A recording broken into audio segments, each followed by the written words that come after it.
My sister and I transmigrated to the Beastmen continent together. Beastmen are classified into 4 tiers, S, A, B, and C. The chieftain gathered all eligible beastmen in the tribe for us to choose from. My sister picked the only A-tier werewolf in the tribe. She bore 5 litters, yet all her offspring were merely B-grade beastmen. The werewolf flew into a rage and severed their mating bond. Other males also refused to take her in, as her whelps were of inferior rank, but I, who chose a B-grade serpent man, delivered 10 precious pups at once, all A-grade specimens. The entire tribe worshipped me as their divine maiden, while the serpent man rightfully inherited the chieftain's throne. Consumed by jealousy, my sister poisoned all 10 of my children before pushing me off a cliff to my death. When I opened my eyes again, we'd returned to the day of the maid selection ritual, without hesitation. My sister chose the serpent man. I knew she had reincarnated too. But this time, the child she bore wasn't even C-grade material. When I was reborn, my sister was already snuggled in the serpent folk's arms. Chieftain, I choose Jade. With that, she shot me a challenging glance, her eyes flashing with absolute confidence. By our 2nd month in this world, my sister and I had fully deciphered the survival rules of the Beastmen continent. Male beastmen are born into 4 distinct ranks, S, B, and C, the higher the rank, the more noble the male beastman is considered. Class C orcs are the most common. Class B are considered valuable, while Class A can be deemed rare. As for Class S, even the aged chieftain has never laid eyes on one. Female orcs are outnumbered by males here. Though reliant on male protection, they hold higher social standing. A female's status rises solely through childbearing. The higher the rank of the offspring, the more elevated the female's status becomes. In my past life, my sister was determined to become the tribe's top female and unhesitatingly chose the only A-rank werewolf in the clan, but fearing the pain, she convinced me to pick a serpent mate instead. Snakes may have double the equipment, but they lay eggs, and pushing out eggs is way easier than pushing out babies. I took her advice and chose the serpentkin Jade. Shortly after bonding with Jade, I became pregnant. Not only did I deliver 10 at once, each was a Class A beastkin. In this century-old tribe, we've never had more than 5 Class A beastkin at any given time. The chieftain immediately proclaimed Jade as the next tribal leader, yet my sister, who conceived around the same time, gave birth to only a B-grade beastkin. Refusing to accept this, she went on to bear 4 more children. Each was either B-grade or C-grade. I realized she had been reborn too. My sister blamed the werewolf genes and sneaked into the snake man's bed at midnight. To my surprise, the snake man remained utterly loyal. He not only kicked her off the bed but summoned the entire tribe to clear his name. The werewolf flew into a rage upon hearing this and immediately severed their partnership. Her children were banished from the tribe along with her. Without male protection, females struggle to survive in this place. Within a month, my sister's children all starved to death. During that time, my sister considered bonding with C-grade beastmen to rejoin the tribe. Surprisingly, despite their primitive lifestyle, they strongly disapproved of an unfaithful female like my sister, willing to bed her, but not to wed her. When my sister was starving, I took her back to the cave out of kinship. I shared my meat with her in kindness, yet she envied my standing in the tribe. She not only wrenched off my 10 serpent head trophies before the crowd, but also shoved me off the cliff. The weightless sensation of that fall still lingers on my body. The pain in my heart cuts deeper than any physical wound. After my sister made her choice, the chieftain gestured for me to take my turn. I scanned the remaining orcs before pointing at the werewolf. I want to choose. Smack. A slap landed across my face. You bitch. How dare you steal my man? The visitor was the female from the Black Tiger tribe. She furiously accused me of seducing her mate and demanded an explanation. I was stunned. There's nothing between me and Black Tiger. Still denying it, she threw a tuft of fur on the ground. This is yours, isn't it? Found it on our bed. My true form is a white rabbit. The fur on the ground is rabbit fur, but even so, that doesn't prove I'm involved with Black Tiger. After all, I'm not the only rabbit in the tribe. I was about to defend myself when my younger sister suddenly stepped forward and gasped, Sis, so that's why I saw you walking with brother Black Tiger that night. How could you seduce a mated beastman? Her outburst might as well have been a death sentence for me. The other beastmen who'd been strutting around me immediately backed away like I had the plague. The werewolf in particular, his previously smug grin vanished as his brows furrowed in displeasure. I stared at my sister in disbelief. Her eyes sparkled with mischief. Suddenly I remembered, in our past life, my sister had a fling with this Black Tiger. It dawned on me this was my sister's trap all along. I protested my innocence. I didn't mess around with Black Tiger, and this isn't my fur. If you don't believe me, I can turn into a rabbit to prove it. I immediately reverted to my true form. I wanted to give everyone a full 360-degree view to show there wasn't a single patch of missing fur on my body, yet right there on my thigh, I actually had a bald spot. With both witnesses and evidence presented, the orcs were in an uproar. We've been fooled by her when treating orcs before. She'd blush at the mere sight of undressing. I truly thought she was pure. How could such a shameless female seduce another's mate? This kind of orc deserves banishment from the tribe. The murmurs grew louder. The chieftain had no choice but to step in and mediate. Both males and females in the tribe were fiercely possessive of their mates, making my presence intolerable as a female who might seduce other males. With a wave of his hand, the chieftain banished me from the tribe. My younger sister came to see me off when I left. She clung to the serpent folk's embrace while comforting me. Sister, being cast out might be a blessing in disguise. There are many powerful beast folk out there. Perhaps you'll meet your destined mate. Such hollow words. The wilderness does teem with formidable beast folk, but they're all outcasts abandoned by their own tribes, complete lunatics. They devour both wild beasts and fellow beastmen alike. For a female like me, leaving the tribe's protection is practically suicide. In our past life, my younger sister nearly died several times outside each time I saved her. To think she'd show no familial loyalty. After rebirth, she not only stole my husband but also tried to banish me from the tribe. I scoffed coldly. Thanks for the concern, dear sister, but you'd better tend to your own affairs. Jade's vigorous. Best fortify yourself. Wouldn't want to disappoint him. Jade is a serpent folk, just as my sister said. Serpents are lustful by nature. He had little interest in hunting, being utterly obsessed with bedroom affairs. Twice or thrice a day brings pleasure, but days on end becomes torment for any female. Jade took particular brutality to these matters, treating tenderness like a foreign language. Jade played the saint yet nursed constant suspicion. If I can't satisfy him, he'll go sniffing around for other lone females outside. Yet when females from our own tribe approach him secretly, he suddenly plays the righteous gentleman. The truth is he's utterly useless, couldn't even hunt meat if he left the tribe. Just thinking about it makes my scalp crawl and my whole body ache. Little sister thought she'd gotten some treasure, not realizing Jade was rotten to the core. Hope, you've been exiled from the tribe. What's there to gloat about? My sister's face turned icy as she spat. This lifetime, I'll make sure you watch me become the tribe's chosen priestess with your own eyes. With that, she eagerly followed the snake man back to their cave. Their lewd laughter reached my ears, making my skin crawl with disgust. I'd just left the tribe when I encountered a leopard. Before she could finish speaking, the moment he saw I was female, he pounced. His eyes burned with lust and murderous intent. I knew how rogue beastmen like him loved to toy with females, breaking them before killing. Survival instinct sent me sprinting for my life. As I ran, a cave suddenly appeared before me. With nowhere else to go, I dashed into the cave. Miraculously, the leopard stopped chasing the moment I entered. Too, he paced back and forth at the doorway, then cursed under his breath when I refused to come out before storming off. I soon discovered why the leopard had left. Just as I took a few more steps into the cave, a thunderous lion's roar froze me in my tracks. Looking up, I found myself face to face with a magnificent white lion. He had a huge mouth, big enough to swallow my head whole. I turned and ran again. After a few steps, something fell off. The white lion merely roared without even attempting to rise, as if its only purpose was to frighten me, until I caught a whiff of decay and saw the festering wound on its leg.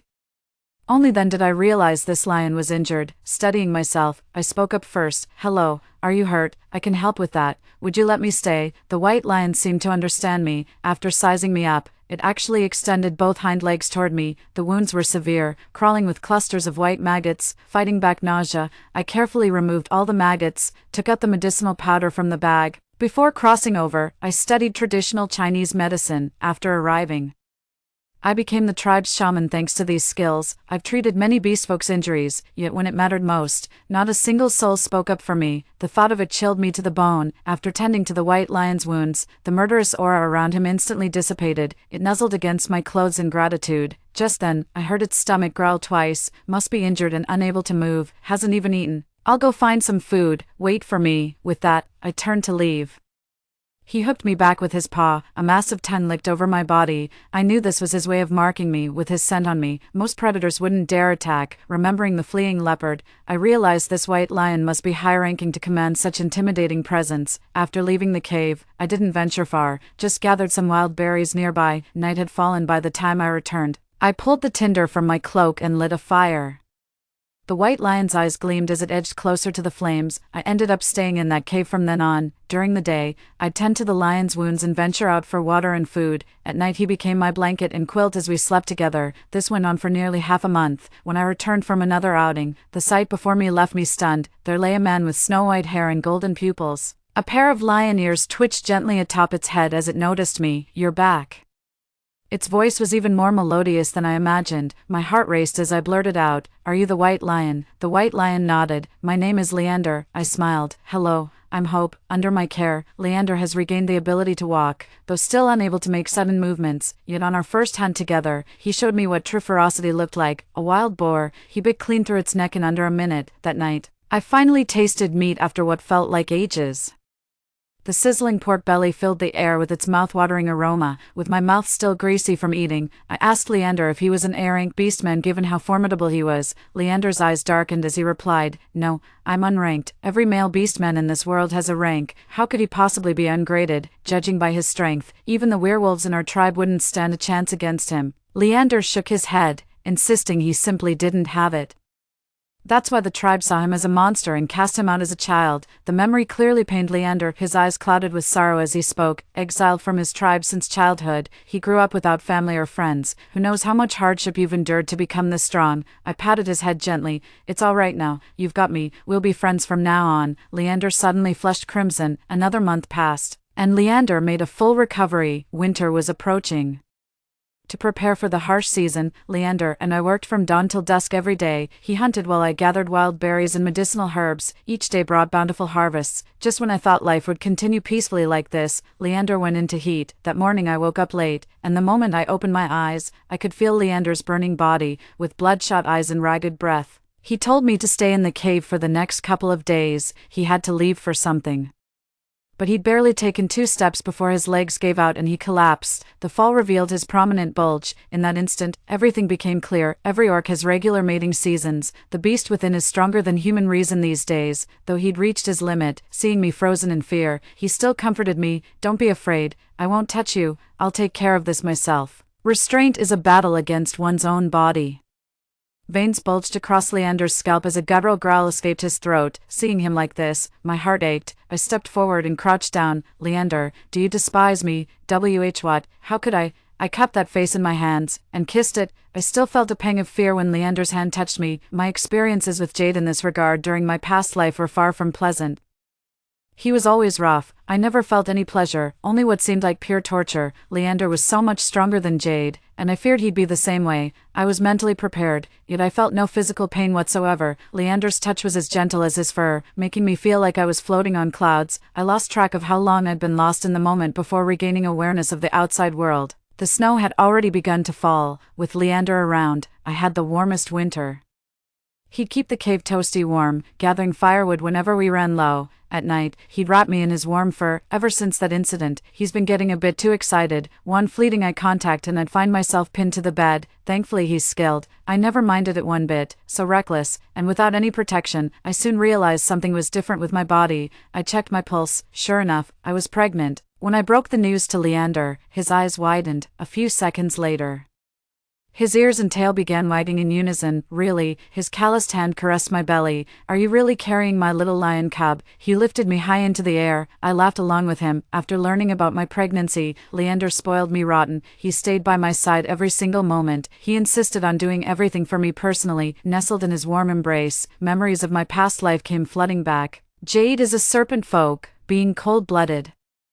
He couldn't provide warmth in winter. Worse yet, he'd hibernate, while other males ensured their mates had plentiful food. I had to scavenge through blizzards for scraps. Fortunately, I knew some basic medicine back then. When treating orcs, they'd spare me some scraps. Even so, with 10 snakelets to feed, those meager provisions became practically invisible. Jade's an adult serpent. She can hibernate and live off her fat reserves. The hatchlings are still young and need constant feeding. For their sake, I occasionally venture outside the tribe, but as a fragile rabbit, I don't dare wander too far, just gathering field mice or wild berries to bring back. Thankfully, all 10 snake babies are well behaved and sensible. Even as an A-rank beastman, he never picks fights or stirs up trouble. He often helps me with household chores too. My eyes well up thinking about those 10 adorable little ones. I failed in my duty as a mother to protect them properly, in that moment of sorrow. A warm embrace enveloped me again. Leander held me tight. "Hope, what's bothering you?" 3. "Nothing's wrong." I wiped the tears from my eyes, just feeling a bit homesick. Leander mumbled, "Aren't you happy being with me?" "No, that's not it." I stroked his hair. "Being with you is wonderful." I could tell my words had affected him, so I casually changed the subject to move past it. "I never thought I'd see my sister again in this lifetime." To my surprise, My sister showed up at my cave that very night. Leander heard the sound of someone stealing, and after he went out to check, I heard a familiar cry. When I stepped outside, I saw my sister kneeling on the ground trembling, her belly swollen with pregnancy. Lord White Lion, please spare my life. Seeing her pitiful state, I couldn't help but chuckle. She looked up, frowning. Hope, what are you doing here? Leander asked me. Do you two know each other? I shook my head. No. Murderous intent flashed in Leander's eyes. Terrified by his razor-sharp claws, my sister screamed, Sis, don't let him kill me. I came all this way to save you. That sister call successfully saved the younger sister. Leander retracted his claws and asked if there was some misunderstanding. I sighed and walked up to my younger sister. What brings you here? My sister put on an ingratiating smile. I pleaded with the chieftain, and he agreed to let you return to the tribe. Seeing I remained unmoved, she continued earnestly, It's true, sis, our tribe's clashing with another, war's about to break out, this place will become a battlefield soon, since you two don't belong to either side, you'll just be cannon fodder. Her words reminded me there had indeed been a war in my past life. Beastkin are straightforward by nature, with an intense possessive instinct over both mates and territory. This often leads to territorial conflicts between tribes. But the war ultimately ended when my 10 snake hatchlings emerged. After all, Grade A beastkin are formidable warriors. Producing 10 at once completely intimidated the Ura tribe. They voluntarily surrendered, merging the two tribes into one. The Ula tribe had a formidable shaman. It was he who proclaimed my extraordinary destiny, declaring me the beast god's chosen priestess for our tribe. But my sister's counsel I had no intention of heeding. Leander and I are perfectly content with our life together. There's no need to return to the tribe. I refused point blank. My sister saw right through me. Sis, you're pregnant, aren't you? Even if you won't think for yourself, think for the child. You two may enjoy wandering now, but surely not forever. You may feel free leaving the tribe behind, but what future will your child have? Her words struck a chord deep within me. In this dog-eat-dog world, even a formidable creature like Leander nearly met his end in that cave. What are we going to do when the baby comes? But Leander was once cast out by his own tribe. Would he really want to return to that kind of environment? I looked at Leander, and he seemed to read my thoughts. Come hold my hand, Hope, let's head back then. After I agreed to my sister's request, she let out a relieved sigh and asked, Sis, got anything to eat? My little sister devoured the food like she hadn't eaten in centuries. Her belly is swollen, yet her limbs remain slender. She must have endured great hardship these days. Then again, Jade's most likely begun hibernating by now. That lazybones wouldn't risk venturing out unless driven to desperation. After finishing the meal, my sister lay resting in the cave outside. As usual, Leander cradled me in his arms. My sister glanced over with unmistakable envy in her eyes. In the middle of the night, I got up to use the bathroom. I heard my sister curse behind my back. Damn it, how does she still live so lavishly in this lifetime? What's there to flaunt about marrying some lowborn bastard without even a proper rank? She caressed her belly, whispering, Be good now, little ones. Come out quickly so mommy won't have to endure this humiliation anymore. To this day, I still can't figure out where my sister's hostility toward me comes from. We're twins. Before we crossed over, our parents died in a car accident. We were left with only each other to rely on. I've always remembered my parents' teachings. They said as the older sister, I must take good care of my little sister, so I always gave way to her in everything. Little did I know that one act of kindness would become an expectation in my sister's eyes. I'm apparently supposed to give her everything good in this world.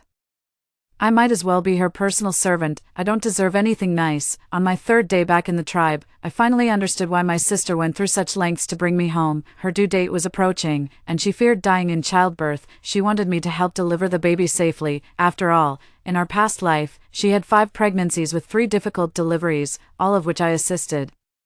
Another reason was that she wanted me to witness her giving birth to 10 A-grade beastkin with my own eyes. I watched her climb step by step to the highest position in the tribe. Life back in the tribe wasn't easy. Even though I brought Leander back, many females still held hostility toward me. They didn't want me near their beastmen, so I had no choice but to stay alone in the cave. I was ostracized. My sister, however, leveraged her past life memories to foresee major tribal events and weather patterns, earning high status among our people through her accurate predictions. She proclaimed herself as the divine maiden sent by the beast god, claiming to carry only A-grade beastkin offspring. All beastkin believed her without question, until the war broke out. Leander joined the battlefield as well. Everyone discovered his bite force surpassed even Class A werewolves, and his strength far exceeded theirs. In this place, strength determines everything, yet Leander's brilliance left him unrecognized by any ranking system. The werewolves grew envious and rallied other tribesmen to bully him. They abandoned him to face the Ura tribe's traps alone. As he charged the enemy, the werewolves fled with the others. I only learned about this after Leander got seriously injured. Furious, I wanted to confront the chief for justice. "It's nothing, Hope," Leander said nonchalantly, "even like this. Those guys were no match for me. See, I came back in one piece." Tears welled up as I looked at his wounds. "I'm sorry, Leander. I shouldn't have brought you back here. This place isn't for you. Let's return to our cave." "No, Hope," Leander pleaded urgently. "If we go back to the cave, you'll start missing home again. Let's stay here. As long as you and the child are safe, I don't mind enduring these people's mistreatment." My heart suddenly ached with sorrow.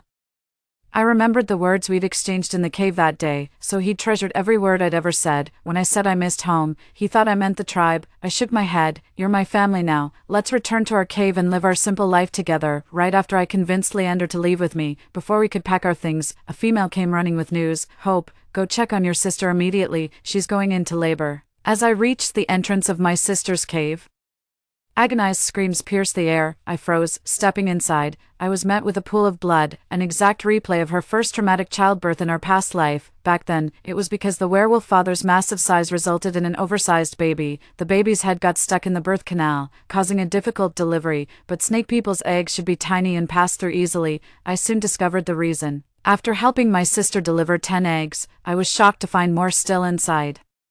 Just about to reach for it, my sister suddenly started convulsing. "Oh no, she's having a seizure," I shouted, but hardly anyone knew what a seizure was. Only after my frantic shouting did they finally find a stone to wedge into my sister's mouth, preventing her from biting her own tongue. Seizing the opportunity, I scooped out all the remaining eggs. Counting them, there were 20 in total. After the extraction, my sister passed out cold. I fed her the herbal decoction and told Jade, "If she makes it through tonight, she'll live. If not, well, that's that." After I finished explaining, Jade grabbed my hand to stop me from leaving. "She's your sister. You should stay and take care of her." I always knew he was lazy and selfish. Who'd have thought he'd refuse to stand guard for one night when lives were at stake? I snapped. "She's your mate, not mine. I won't take responsibility for her, given how my sister treated me. Saving her was more than she deserved."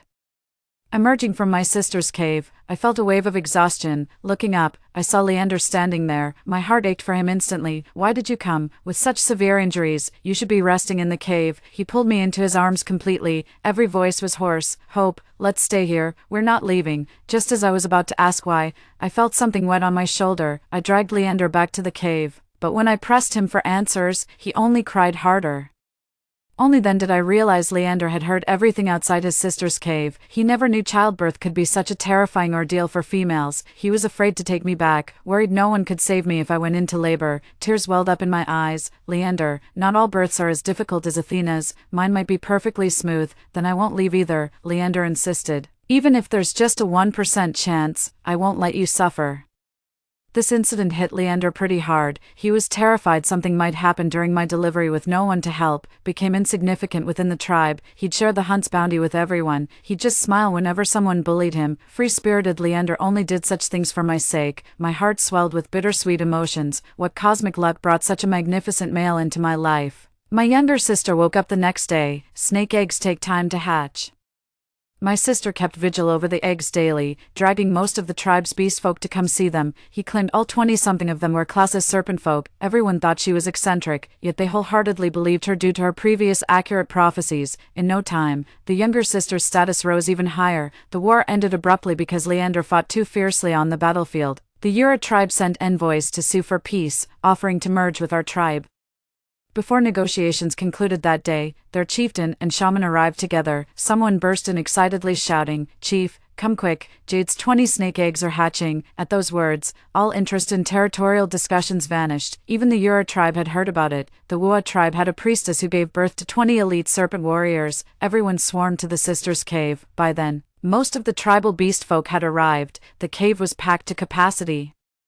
The chieftain had to squeeze his way in. Just as he entered, the first serpent person was hatching. It was a small black serpent. Emerging from the chamber, the younger sister carefully cradled the creature for the chieftain's evaluation. "Chief, look quickly. Could this be a class as serpent folk?" The chieftain gave it a glance, hesitated briefly, then spoke his verdict. "Not class A, this is class C." Her sister's smile froze on her face. She flared up in anger. How could that be, Chief? You must be mistaken. Would you kindly take another look? The chief had 60 years of experience. Judging quality wasn't just about seeing, he could practically smell the difference. For, out of courtesy, he took another glance. It's definitely classy, no mistake about it. Her younger sister froze in shock. The crowd immediately buzzed with murmurs. What's going on? Weren't they all supposed to be Class A? 20 is way too many. In all these years, our tribe only ever had one A-rank werewolf. Having some C-ranks in the batch is perfectly normal. Who knows, the rest might all be A-ranks. These words comforted the younger sister. She planted her hands on her hips. Exactly, this is just the first one. I've got a feeling at least 10 of these 20 eggs will hatch something special. No sooner had she spoken than 3 more eggs cracked open. As far as the eye can see, all C-grade. Little sister didn't mind. The strongest always hatch last. Clap, clap, clap. Another 5 eggs. There's a B-grade one inside. This gave little sister confidence. Told you it gets better towards the end, but no one believed her words now. Everyone's expressions shifted, no longer anticipating high-tier orcs, but rather looking at a joke, until all 20 eggs had hatched. Not only was there no A-rank orc in sight, aside from 1 B-rank and 10 C-ranks, several didn't even qualify for grading. The chieftain took one look and declared these wouldn't last long. The younger sister broke down. How is this possible? My A-grade serpent offspring. Someone must have tampered with them. Someone couldn't hold back. Tamper how? Jade's just a B-grade serpent. How could he sire A-grade offspring with you? Just because you can predict the weather for 2 days, you think you're some divine priestess now. After becoming the priestess, the younger sister tyrannized the tribe. Some people had long been fed up with this. One voice sparked 1,000 echoes. They mocked the girl for chasing pipe dreams, mistaking a snake's egg for golden treasure. Just then, the girl's gaze fell upon me, the silent observer in the crowd. She grabbed my arm without warning. It's you. Her eyes reddened with fury. You're the one who swapped my egg. This is all you're doing. You can't stand to see me happy. Give me back my egg. I shook off her hand and said coldly, Athena, stop this madness. First you accused me of adultery, now you're accusing me of stealing your child. Let me remind you, I wasn't the only midwife present that day. Many witnesses can prove I took no child. Perhaps my sister's attitude was too arrogant. Perhaps everyone has been benefiting from Leander's kindness lately. All the females who assisted in the delivery stood up for her. Exactly, we all saw it. Hope didn't do anything wrong. Besides, why would she steal your egg when she's already carrying her own child? Everyone was talking over each other. It completely enraged my sister. Why are they all taking your side now? Drop dead. Hope. She charged straight at me before I could dodge. Knocked to the ground by her, Leander instantly went berserk, transforming into a white lion and pinning them down. With a ferocious roar, it gaped its maw wide to devour the younger sister, but hadn't taken the first bite yet. Someone shouted from behind. Leander, carry your mate back to the cave now. She's going into labor. The next instant, I was swept into warm arms. Leander rushed me back to the cave without a moment's delay. Throughout the delivery, he held my hand tightly with a furrowed brow. He kept reassuring me not to be afraid, yet his hands were trembling even more than mine. Thankfully everything went smoothly. Within 2 hours, I successfully gave birth to 2 white lion cubs. These cubs are absolutely beautiful and so strong, said the midwife as she cleaned them, with such vitality. They might even be A-grade beastmen. Let the chieftain have a look. I instinctively reached out to stop her. Leander and I had already agreed, as long as our children are healthy, we don't care about their grade. After all, that's exactly why Leander got exiled from his tribe. I'm afraid he might be traumatized. But before I could stop them, the chieftain and the Ura tribe shaman entered. The chieftain took the white lion cub and frowned. This cub's so spirited, yet it has no rank at all. I glanced at Leander. His face was mostly expressionless, but I caught a flicker of fear. I grabbed his hand and reassured him. It's okay. Little did I know, the moment those words left my mouth, the Ura tribe priest exclaimed, Are you blind? This is clearly an S-rank beastman. What? S-rank? You mean the S-rank? Oh my gods. I knew this white lion cub was different from ordinary beastmen children. I actually delivered an S-rank beastman. Our tribe actually has S-rank beastmen now, and 2 of them. Everyone burst into cheers. Leander and I stared at each other in disbelief. Never in my wildest dreams did I expect this outcome. The news spread like wildfire through the tribe, and my younger sister pushed her way through the crowd. The sight of 2 beautiful white lion cubs, known as S-rank specimens, sent everyone into a frenzy. This can't be real, the sister shrieked. Hope, how could you possibly bear S-rank beastmen with him? He doesn't even have a rank. You've been cheating again, haven't you?" Under the sister's accusation, as the initial excitement subsided, everyone gradually realized Leander was actually an unranked beastman. Their eyes turned scornful as they looked at me again. Before the accusations could fly, Priest Ula stepped forward. "Leander has no rank," he shouted. "Impossible. He's clearly an S-class white lion." The moment these words were spoken, the entire hall erupted in uproar. The shaman Ula explained that they surrendered after witnessing the power of Leander, an S-rank beastman. During that ambush, with such a beastman in their tribe, victory was impossible for them. Only then did everyone realize that ordinary beastmen never encounter S-ranked ones. Not even the chieftain had seen one before. That's why he couldn't make the call. Leander never imagined that his years of self-doubt stemmed from others' utter blindness to his worth. After speaking, Priest Ula studied me intently once more. He immediately announced to the crowd, "This female bears an extraordinary destiny. If my judgment holds, she's the reincarnation of a goddess." This revelation caused even greater shock than declaring Leander an S-rank beastman. The crowd fell silent for a moment before dropping to their knees in unison. "It's truly the goddess, goddess, goddess." The exact same scene from the previous life unfolded once more, in my past life. People remained skeptical about me being the divine maiden, but now, with 3 S-rank beastmen by my side, their doubts vanished completely. My sister couldn't accept this truth, ranting like a madwoman that everyone was blind. She was the real divine maiden. "Have you forgotten her infidelity? How could a divine maiden have such disgraceful conduct?" Her reminder brought back memories of how I was banished from the tribe. I straightened up and stared straight at her. "Athena, even now you still slander me." I turned to Black Tiger in the crowd. "Black Tiger, will you still not speak the truth?" Black Tiger still wanted to remain part of the tribe, under Leander's coercion. He finally admitted that his previous slander against me was instigated by his sister. He stole a lock of my hair and agreed to act in his sister's scheme. His sister promised to sleep with him. Thus, the truth came to light. It wasn't me who cheated, it was my sister. The serpent man's face paled with possessive rage. "Athena," he hissed, "how dare you betray me?" My sister had witnessed Jade's cruel methods these past days. Her legs gave way in terror. "No, Jade, don't listen to their lies. I'd never betray you. Please don't." In the blink of an eye, Jade reverted to her true form and clamped her jaws around the younger sister's neck, vanishing in a puff of smoke. Days later, villagers found the mauled sister's body beyond the tribal borders. Half her face had been gnawed away. Only the clothing on her body could identify her. Word spread through the tribe that Jade had killed his mate. The chief succumbed to pressure and banished him. Children represent hope. Despite what my sister and Jade did, everyone still accepted those serpent babies. The females gathered all the younglings to raise them together. Meanwhile, the male beastmen began expanding their territory under Leander's leadership. Day after day, year after year, in the new springtime, Leander was elevated to the position of tribal chieftain. I once again became the chieftain's wife. Our 2 little white lions are growing stronger every day. The end. Story 2. Before the spring festival, I received a rather substantial severance payment. I bought a large quantity of food ingredients and New Year's goods, planning to let my family have a happy and wonderful spring festival. However, my mother-in-law scolded me for being wasteful, and my husband also complained that I didn't understand how hard he worked to earn money. I had a big quarrel with them and planned to go back to my parents' home for the spring festival. Unexpectedly, there was a zombie outbreak, and I was trapped at home. Just as I was rejoiced that I had stocked up a lot of supplies, my mother-in-law and husband joined forces to push me out the door. My mother-in-law said viciously, "A hen that doesn't lay eggs should die as soon as possible. After the zombies are gone, my son can just marry a new wife and give me a grandson." My husband also had an indifferent expression and said, "It's not easy for my mother to raise me. The more mouths there are, the faster the food will be consumed.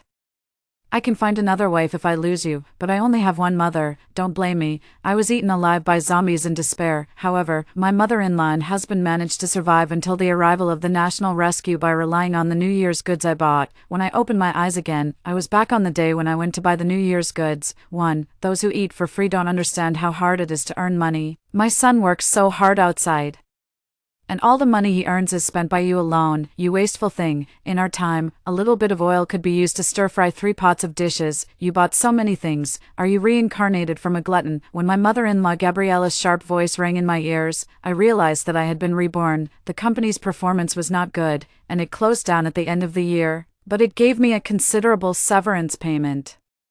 I originally planned to buy more good dishes so that my family could have a prosperous spring festival happily, and I would look for a new job after the spring festival. Unexpectedly, since my mother-in-law learned that I was unemployed, her attitude towards me has been getting worse day by day. In my previous life, after my mother-in-law saw that I had bought so many things, she scolded me severely just like now. When my husband Thomas came back, he also sided with his mother and helped her complain about me, insisting that I return all the dishes. I was very unhappy about it. I used to earn the most in the family, and I wasn't going to stop looking for a job after the spring festival, so why did I become someone who ate for free? Moreover, the whole family ate the dishes. How could it be said that all the money was only spent by me? So I had a big quarrel with them and planned to go back to my parents' home for the spring festival. Unexpectedly, before I left, there was a global zombie outbreak, and we were trapped at home. I was still that there were enough supplies stocked at home, but my husband and mother-in-law actually joined forces to push me out the door. My mother-in-law said viciously, "A hen that doesn't lay eggs should die as soon as possible. After the zombies are gone, my son can marry a new wife and give me a grandson." My husband also had an indifferent expression and said, "It's not easy for my mother to raise me. The more mouths there are, the faster the food will be consumed. I can find another wife if I lose you, but I only have one mother. Don't blame me. I died in the midst of a horde of zombies filled with despair." My husband and mother-in-law, however, survived until the arrival of the National Rescue by relying on the things I bought. My mother-in-law's scolding continued. Hatred welled up in my heart, and I turned around and left with a large pile of vegetables in my hand. In this life, I want to see if these mother and son can still live to the end without the vegetables I stocked up, too. As soon as I opened the door, I found that Thomas had come back and was at the door. He glanced at the things in my hand and asked my mother-in-law what was wrong. My mother-in-law immediately started shouting, "Look at the good wife you married. She gives us a cold shoulder after just a few words. You work so hard to earn money every day. Unlike some people who enjoy a good life and have a big temper, you can't even say a word to them. Your father passed away early, and I'm old and useless. I just want to lighten your burden." As my mother-in-law spoke, her eyes turned red, and she began to wipe away her tears. My husband frowned and accused me while changing his shoes. "Mom is old, and it's not easy for her to raise me alone.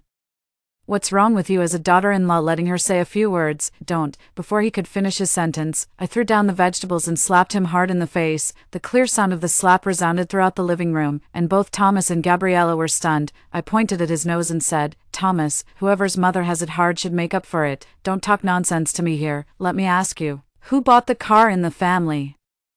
Who paid the mortgage, and who bought your mother's massage chair? With the little money you earn, it's already good if you don't starve to death. Have you forgotten all about it after working a few more days?" Before I lost my job, Thomas was quite obedient to me. Even if my mother-in-law was in the wrong, he would mediate between us, and life was still quite smooth. Unexpectedly, as soon as I lost my job, this mother and son showed their true colors. Thomas was stunned by my slap. He wasn't a tough person either, and he immediately subconsciously started to explain. I definitely didn't listen. I turned to look at my mother-in-law and said, "You old shrew, if you can't stand your son getting married so much, then you can just live with your son from now on. Try your best to have a big fat grandson." After saying that, I picked up the vegetables and slammed the door behind me. Inside the house behind me, Gabriella's curses and cries resounded. I didn't have the time to pay attention to them. There were still 8 hours before the zombie outbreak, and I had to hurry up. In this life, I have to live well. 3. Fortunately, the vegetables I carried home were just a small part. The majority of the rest would be delivered to my home later by someone. I called and told the delivery person to delay the delivery and that the address had changed. I went through all the apocalyptic novels I had read before in my mind. I immediately called my parents in the countryside and told them that there was a new type of influenza virus spreading recently. I have a client with a powerful background who said that we need to stay home in isolation again recently, so I asked them to stock up more supplies. This situation is different from the past. They must also reinforce the original courtyard wall to prevent people with bad intentions from coveting it. Fortunately, my parents have always believed what I said. They repeatedly assured me that they would buy more things and not go out again, and then I felt relieved. Moreover, I briefly described the faces of Gabriella and Thomas, the mother and son, and told my parents not to believe any of their words and not to answer their calls. I even suggested that they block them. Then I quickly opened the rental housing app and prepared to rent a large penthouse on the top floor of a community away from the urban area. Fortunately, The real estate agent was reliable and quickly found a new community with few people. There were not many residents living in it. The homeowner was a painter. He liked such a quiet and secluded environment. However, he went abroad not long after he bought the house and decorated it. I didn't hesitate to sign the contract and then told the delivery person a nearby address. I planned to drive and pick up the vegetables myself when they arrived later. After all, the most terrifying thing in the apocalypse is people's hearts. It's better to be more cautious and not let others know that I have stocked up so many supplies. Then I immediately called and offered 3 times the price to replace all the doors and windows of the house. The doors should be of the bank vault level, and the windows should also be replaced with bulletproof glass. Then I would stick one-way film on the glass. The workers were very quick. They were just curious about why I wanted to do this. I casually made up a story and said that a year ago, I was robbed in my home, and my mother-in-law and husband were stabbed to death like honeycombs. Under the huge shock, I not only suffered from paranoid delusions of persecution but also bipolar disorder and schizophrenia. Many of the surrounding neighbors had been accidentally injured by me. I had no other choice but to find such a place. It was to protect myself and also to protect others.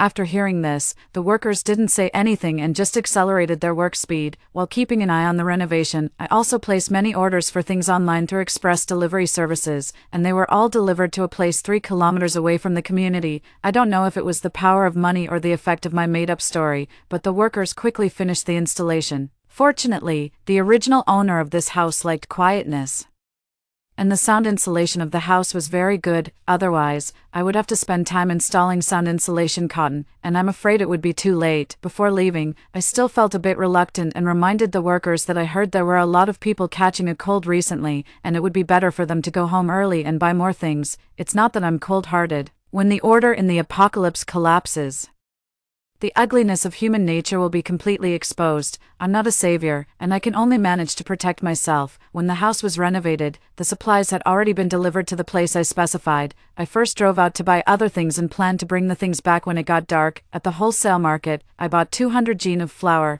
200 gin of rice, and 50 gin each of various fresh fruits and vegetables. I also bought 300 gin each of dehydrated foods like dried kidney beans, dried bamboo shoots, and dried radishes that could be preserved for a long time. When the fresh fruits and vegetables were all eaten up, I could still soak the dried kidney beans and eat them. After buying the staple foods, fruits, and vegetables, I went to buy seasonings such as salt, oil, 13 spice powder, light soy sauce, and dark soy sauce. Considering that there would be water and power outages in the apocalypse, I also bought a gas stove. I had already called to order barreled water.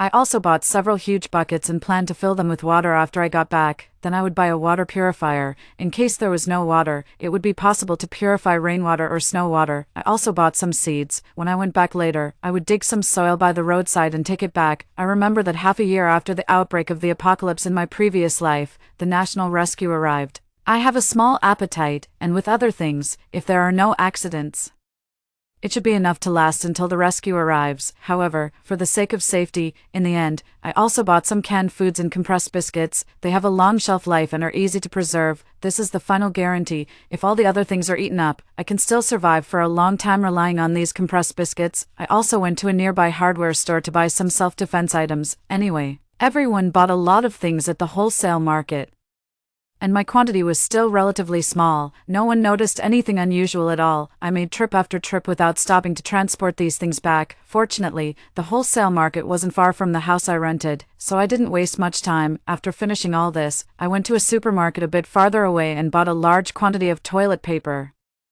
sanitary napkins, disposable underwear, and other hygiene products. I also bought cold-proof items such as electric blankets, electric heaters, hand warmers, down jackets, cold-proof sleeping bags, warm patches, quilts, cotton socks, gloves, and cotton shoes. After thinking about it, I also bought a telescope. In my previous life, along with the outbreak of the zombies, the temperature also dropped sharply. Coupled with the water and power outages, a lot of people were frozen to death.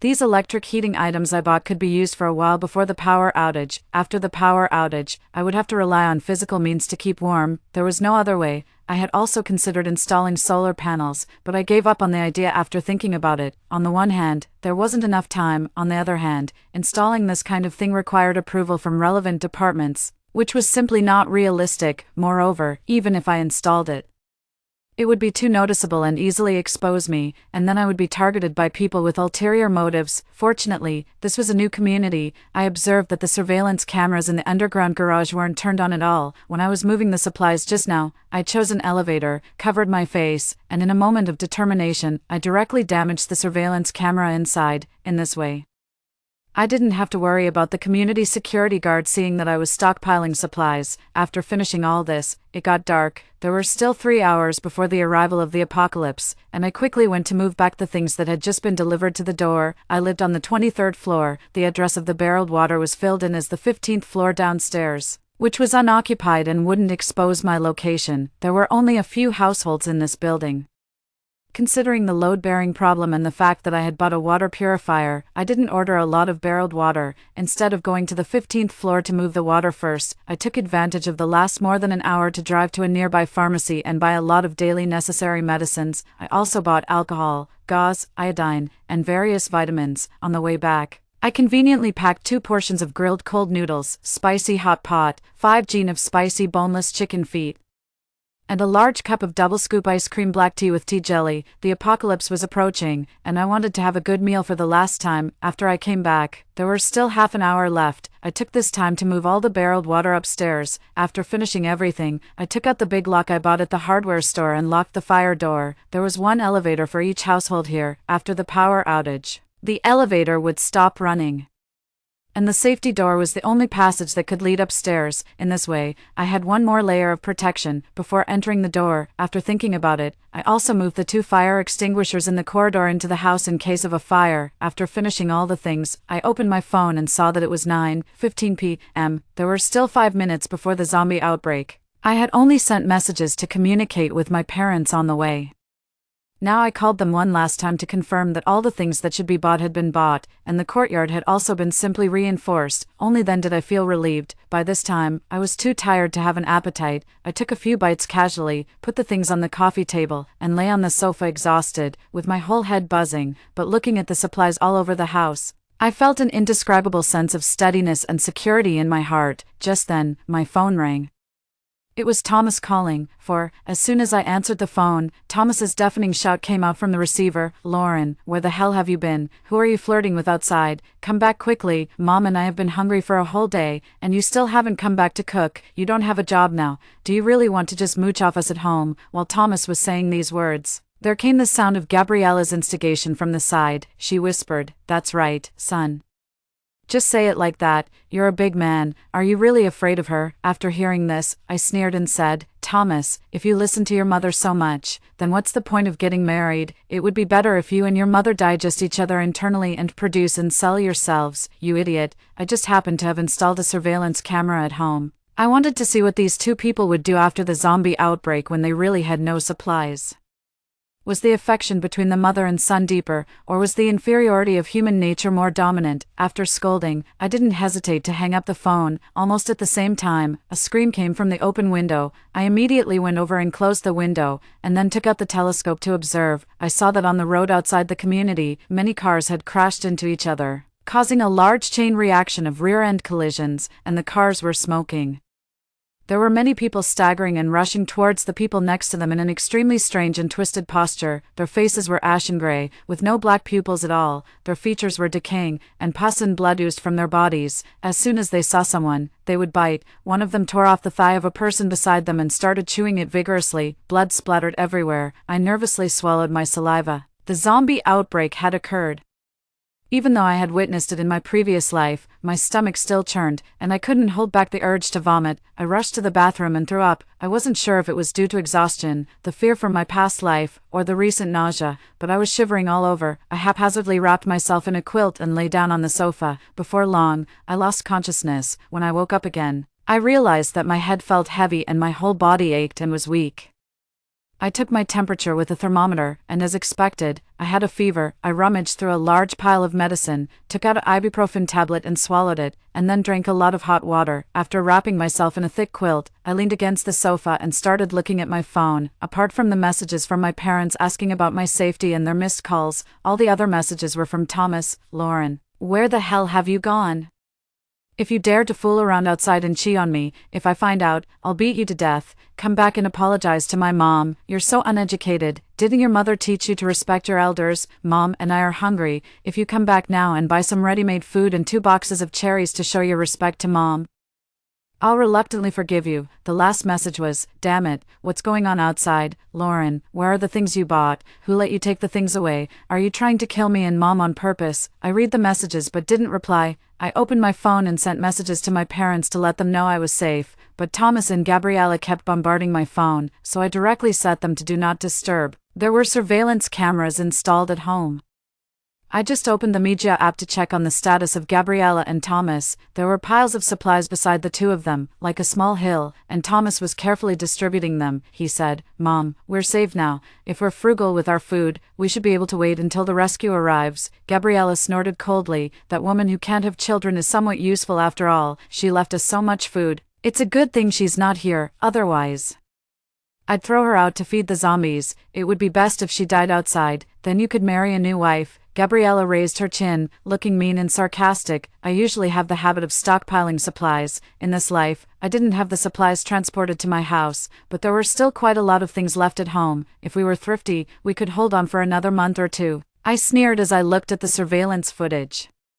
Just thinking about the scene in my previous life when I was pushed out the door by Thomas and Gabriella made a surge of hatred well up in my heart. I definitely won't let these two off so easily. I have a big gift in store for them. However, the time isn't right yet. 5. After a few hours, the screams of people had subsided a lot, and what could be heard more were the roars of the zombies. The trending topics on the phone had exploded, seeing that they couldn't suppress the situation.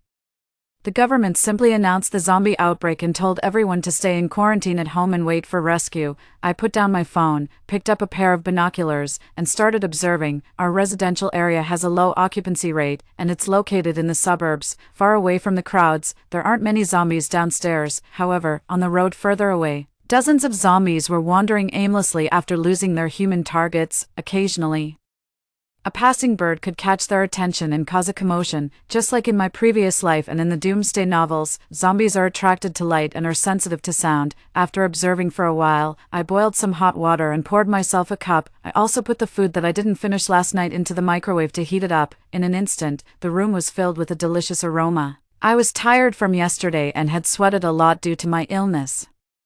Now my stomach was already growling. Looking at the spicy and sour boneless chicken feet, I couldn't resist the temptation. After having a good meal, I started organizing the supplies that I had stockpiled yesterday. After finishing the work, I put the previously prepared mud into flower pots or buckets, filling up anything that could hold it. Then I planted the seeds that I bought before, hoping that I might be able to have some fresh vegetables to eat. Moreover, after the doomsday arrived, outside the window was a scene of lifelessness, and the whole world was in a state of ruin. Having some fresh life around could also lift my spirits and give me something to look forward to. After finishing everything that I had planned to do last night, I felt hungry again. After thinking about it, I decided to make the noodles with thick gravy that I had always wanted to make but never had the time for, out of boredom. I opened the surveillance camera to check on Thomas and Gabriella. They were just about to have their meal. I took out 4 eggs that I bought yesterday and 2 juicy tomatoes, to make the taste better. I also took out some fresh pork and 2 bunches of small green vegetables. I heated up some oil in the pan. With a sizzling sound, the aroma instantly filled the kitchen. Meanwhile, Gabriella reluctantly took out a pack of instant noodles, broke it into 4 pieces, and took out 2 of them. She put them into a large bowl respectively and then poured in 2 large bowls of water. When I brought out a large bowl of steaming noodles with tomato, egg, and green vegetable gravy, Gabriella and Thomas had already finished their meal. Thomas even poured some water into the bowl to rinse it and then drank the water with the remaining instant noodle crumbs. Gabriella said with a pained expression, Thomas, if you're really hungry, eat more. Anyway, we still have a lot of food. Look. You've lost so much weight from hunger. As I ate the hot and fragrant noodles with thick gravy, I heard Thomas say, Mom, what do you know? There are so many zombies outside. When will the national rescue arrive? If we tighten our belts now, we'll be able to live longer. Gabriella was so touched that tears welled up in her eyes. She kept praising Thomas for being smart and farsighted. She even wanted to give her instant noodle soup to Thomas to drink, after having a wonderful meal. I felt warm all over. I covered myself with a thick quilt and curled up on the sofa and fell asleep. This narrow space made me feel more secure. In this way, a week passed without any incident. Although the spring festival was approaching, some families had already run out of food. People in the homeowners group had started asking if anyone had supplies, and they were willing to pay double the price to buy them. But there was no response in the group, with the arrival of the doomsday. Supplies were life, and money was just a pile of waste paper. Of course, no one would share their supplies. Looking at the supplies that Thomas and Gabriella had barely touched due to their frugality, a smile slowly spread across my lips. Then I took out my phone and posted in the homeowners group, "I still have supplies at home. Anyone who doesn't have any can come to my house to get some. We're all in the same building. We should help each other and get through this difficult time." I also attached a photo of the supplies in my phone. The supplies in the photo were piled up like a small hill, making anyone who saw it envious. After I posted the message, the people in the group hadn't reacted yet, but Thomas and Gabriella erupted in anger. Since they couldn't get through to me on the phone, they immediately sent messages scolding me. Gabriella wished she could crawl out of the phone and strangle me. "You slutty bitch. You heartless whore. Do you want to kill us? I should have asked Thomas to strangle you before you went out that day. Why haven't you been eaten by the zombies yet? You really are a curse that lingers for 1,000 years. Thomas was your husband after all. How could you harm your man like this? In ancient times, you would have been drowned in a pig cage for this." I sneered and sent a cheeky emoji. Oh, then I blocked both Thomas and Gabriella and let them lose their temper. I almost laughed to death. I bought the food and spent the money. In this life, did they still think they could rely on my supplies to survive until the rescue arrived? That was absolutely impossible. Even if I gave the supplies to others at a low price, I wouldn't let these two ungrateful people have them. 6. I watched the surveillance footage. Gabriella was still cursing me viciously. Thomas sat beside her, although his face showed fear. He still pretended to be calm and comforted Gabriella, saying, "It's okay, Mom, our door is very strong. Lauren spent more than 10,000 yuan installing it at that time. Even if those people are very powerful, they can't break in. We just need to reinforce the windows and other things quickly." Gabriella nodded with a sad face, but the next second after Thomas finished speaking, there was a knock on the door. It was the people from the building who came to buy supplies. Gabriella and Thomas wanted to pretend that no one was at home. But the knocking on the door got louder and louder. Through the surveillance camera, I could even hear the low growls of the zombies outside. My home is on the 3rd floor. This floor doesn't have any advantages. If the zombies were really attracted in, the residents downstairs would be the first to bear the brunt. Thomas had to stand by the door and say politely, "Guys, we really don't have any supplies at home. Lauren and I had a fight. She just wants to kill me and is deliberately lying to you. Go back quickly. It will be dangerous if the zombies come later." A voice came from outside the door. "Thomas, we're all neighbors. Please have mercy and save us. As long as you give us a little food. The old people and children at home can't hold on any longer." Thomas of course didn't want to. Both sides kept arguing and couldn't reach an agreement. The people outside started to get impatient and began to bang on the door. Seeing that the door was very strong and the group of people couldn't do anything, Gabriella became bolder. She directly cursed, "What are you shouting for? If you attract the zombies, you'll die even faster. So what if I have supplies? I just won't give them to you. Life and death are determined by fate, and wealth is in the hands of heaven. You deserve to starve to death." Gabriella was naturally an impatient person, and her mouth was very venomous and mean. She had offended many families in the community. When the people outside heard this, they were so angry that they even took an axe, but they still couldn't break the door open. They kicked the door in a fit of rage. There was a slight banging sound from downstairs in the surveillance footage. I guessed that the zombies were hitting the door of the apartment building. Only then did the sounds outside disappear. At the same time, seeing that the people outside couldn't do anything to her, Gabriella became even more emboldened. She directly started scolding in the homeowners group, "You bunch of people who will shorten your lifespan. You didn't do good deeds in normal times. Now you want to rob our things when you have nothing to eat. You deserve to starve to death. I have supplies, and I have food, so what if I don't give them to you? Weren't you all so capable before? If anyone kneels down and barks like a dog twice, maybe I'll be merciful and give you some food." Gabriella's actions completely infuriated the residents in the homeowners group, but they were all helpless against Gabriella. There were even people in the group begging Gabriella and barking like dogs just to get a bite of food, because the old people at home were almost dying and hadn't eaten for 4 days, but they only received ridicule from Gabriella. Thomas stood beside her, looking worried and trying to stop Gabriella. Gabriella said, "What are you afraid of? You're so spineless. You're like this, that's why you were controlled by that slut Lauren, but fortunately, that little bitch is still somewhat useful, at least she has guaranteed our current food and safety. There were a lot of scolding voices in the group towards Gabriella, but Gabriella still posted a video of herself having a meal in the group to show off. The video also showed that there were a lot of supplies beside her. Looking at Gabriella's proud expression and the chaotic homeowners group, I stood out and said a word. The password for my door is 025810. It's true that my front door is strong, but it's a password lock. Instantly, the group fell silent for a moment, and then it erupted. The messages directly flooded the screen. Gabriella was directly stunned in the surveillance footage. She took out her phone and started cursing at me, only to find that I had blocked her. She was in a state of being angry but having nowhere to vent her anger, and she was also very panicked. Thomas was also very angry, but he couldn't get in touch with me either. The mother and son wanted to change the password of the front door quickly, but it was already too late. I made myself a cup of coffee and watched the outcome of Gabriella and Thomas in the surveillance footage. Several big and strong men broke in. They not only pressed the two of them to the ground and beat them severely but also took away all the supplies in the house. Gabriella was beaten black and blue, and a lot of her hair was pulled out. Thomas hugged the thigh of one of the men and begged him to leave some supplies, but that man kicked Thomas in the chest. Wasn't your mother very arrogant? Let her kneel on the ground and kowtow to me twice, and then bark like a dog twice. Maybe I'll be merciful and leave you some supplies. Gabriella's old face was swollen like a pig's head. She lay on the ground like a dead dog, not even having the strength to groan. Thomas lay on the ground, and tears streamed down his temples. Just then, I spoke through the surveillance camera. Brother, leave them some supplies. After all, they have a deep mother-son relationship. The man recognized my voice. He looked at the surveillance camera and then at the two people on the ground. He sneered and left a bag of sesame paste. Then he left the mother and son, Gabriella and Thomas, and swaggered away. I was in a great mood. Eating the freshly marinated chicken drumsticks, I taunted Thomas. Gabriella, I want to see how you can still have a deep mother-son relationship this time and how you can live until the end. Thinking of all the things in my previous life, I hated them deeply. Looking at their miserable state now, I felt an indescribable sense of satisfaction in my heart. There was only one bag of sesame paste left. I wanted to see how these two people could survive. It would be too easy for them to be torn apart by the zombies. I wanted them to turn against each other and live a life worse than death. Either they would starve to death in despair, or after having enough of the despair, they would go out to look for supplies and be eaten by the zombies. The pain I suffered in my previous life, they would have to pay it back 1,000 times over.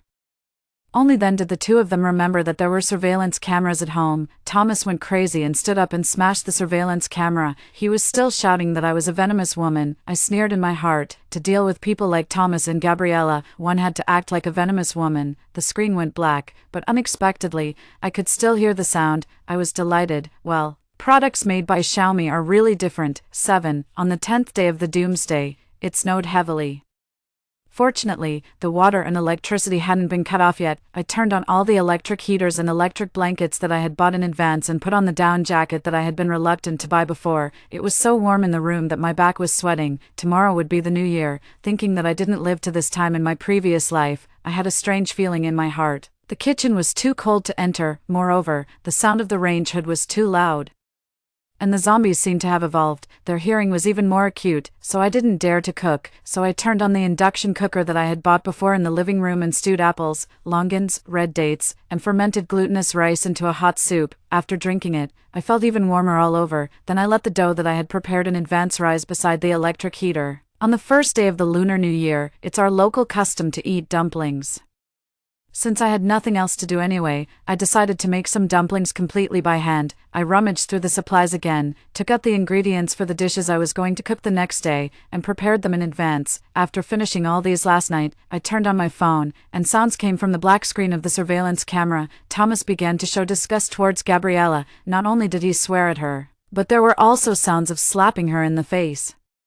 Gabriella's sobbing cries came through, and she kept wailing about the misfortune. In just a few short days, this mother and son had turned against each other. When I woke up early the next morning, it was extremely cold. The electric heater beside me seemed to have gone out, and the electric blanket under me wasn't warm anymore. It turned out that there was a power outage. Shivering, I put on my clothes and looked out the window. I found that the snow had stopped. The world was covered in white.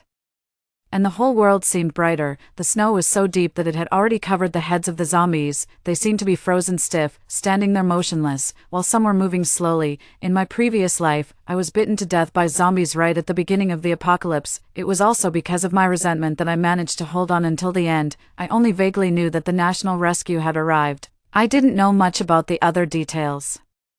The dough had already frozen hard. I sighed, feeling it was a pity, but after all, it was the spring festival today, so I still had to make it look decent. I stuck some warming patches on my body, cleaned the house, and did a little exercise. My body wasn't as stiff anymore. I died in the midst of a group of zombies, full of despair. After getting everything ready, I observed the zombies for a while longer, checked the doors and windows, after making sure there was no problem.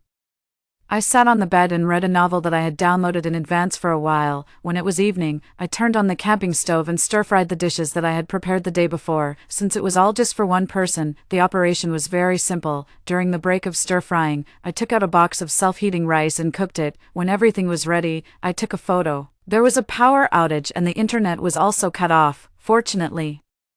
I had informed my parents that I was safe and wished them an early New Year the day before. In the evening, I ate the New Year's Eve dinner and watched the previous Spring Festival gala. Suddenly, a firework burst in the dark night outside. My heart was suddenly touched by something. This brief warmth seemed to take me back to the time before the apocalypse. There were still people alive like me. My heart was suddenly filled with hope. 8. On the 40th day of the apocalypse. The temperature rose a little bit. I didn't need the warming patches anymore, and my body wasn't stiff. I opened the yoga video that I had downloaded in advance and exercised along with it. On the 67th day of the apocalypse, spring gradually arrived, and the warm sunlight shone into the living room. The vegetables I planted finally sprouted. That touch of green vitality made me extremely happy. The zombies downstairs also regained their ability to move. On the 158th day of the apocalypse, the outside temperature rose, and a faint stench of decay wafted over. Many zombies were like candles. The rotten flesh on their bodies fell off, and it was a bit like they were melting. On the 170th day of the apocalypse, it rained for 3 days and 3 nights. The zombies on the ground slowly fell down. A drone flew outside the window, with a bright Chinese red color on it. There was also a loudspeaker on the drone playing on a loop that the country had developed a way to kill the zombies and the corresponding vaccine. The water, electricity, and internet also began to be restored slowly. The morning sunlight shone into the living room. I opened the window and felt that the air was fresher than ever before. The east is red, and the sun is rising. Story 2, the day before the apocalypse. I was in a large supermarket spending my generous severance package from my recent job loss. My parents had finally finished renovating our old family villa, and with the Chinese New Year a couple of months away, I, unfortunately, got laid off after 5 years of hard work at my company. This misfortune surprisingly equipped me with a fortress and ample supplies for the end times. If only it weren't for the bully next door. On the day I was let go, my boss said to me, "Kendall, the company's severance package is very generous. I hope you won't dwell on it too much. Let's part on good terms and save face for both sides. It'll be less awkward if we bump into each other in the industry." His words were pretty, but wasn't it just because the boss's daughter and my boyfriend, who was also my manager, had a thing for each other and were eager to see me out? Ridiculous. Who would choose a lousy man over money? So I took the money and left. These next few months weren't too long or too short, just enough time to go home and rest with my parents. Since I was going home, I couldn't shortchange myself, though I had already stocked up on familiar household items during the shopping festival. Considering the 2-level basement at home used as a cellar, the inconvenient muddy roads that made deliveries a hassle, and my penchant for staying indoors, I felt I could shop a bit more. After a shopping spree, I drove my little cherry back to my hometown. It was my first time visiting the villa that had been built over 2 years ago. What a shock it was. Wow. The yard was over 500 square meters, surrounded by walls over 2 meters high, with explosion-proof gates and even an electric fence. Could this be a prison? "Ah, you're back," greeted my mother. "Mom, what's with these walls and this gate?" I asked, picking up my dropped jaw and looking around.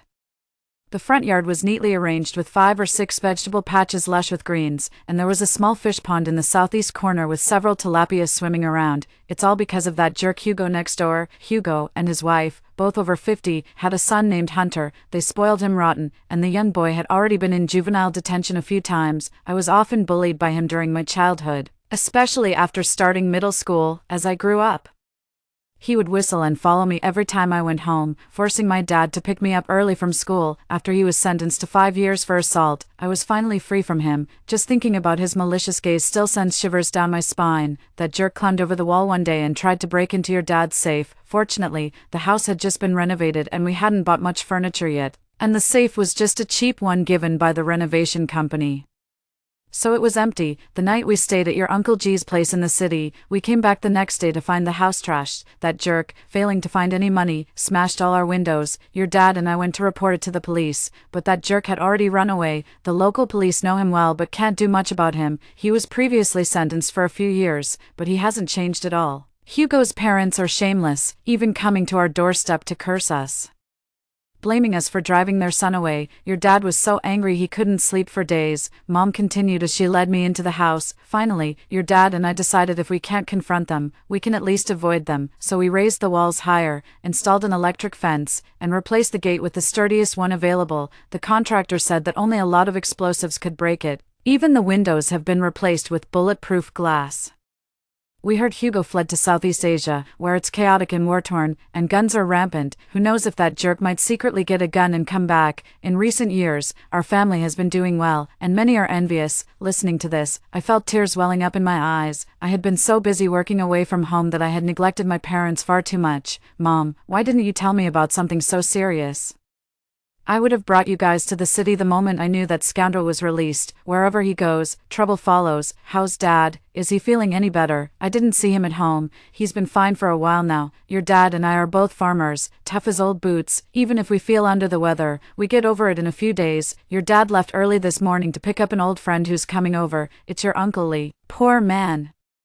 He stayed loyal to the memory of his late wife for so many years, never remarried, doesn't even have children. He really only gets along with your dad. Also, the parcel we ordered has arrived. I asked him to bring it back with him. After changing upstairs, I followed Mom to sort out the basement. As she mentioned, we'd bought too much recently and hadn't organized it properly. When I saw the neatly arranged shelves in the basement, my jaw dropped again.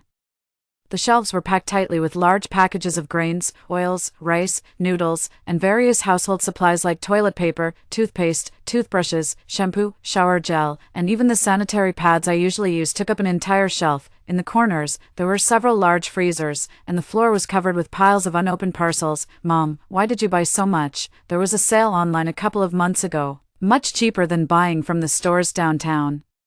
You know we have the housewarming party after New Year, and the prices for these goods will skyrocket around then. It's better to buy them at a discount now and stock up. These items have long shelf lives. They'll last. My mom calculated the savings with gleaming eyes. We clearly got a great deal. Seeing her so happy, I didn't bother discussing the economics of false savings with her and resignedly helped her sort through the parcels. Nothing is more precious than my mom's happiness.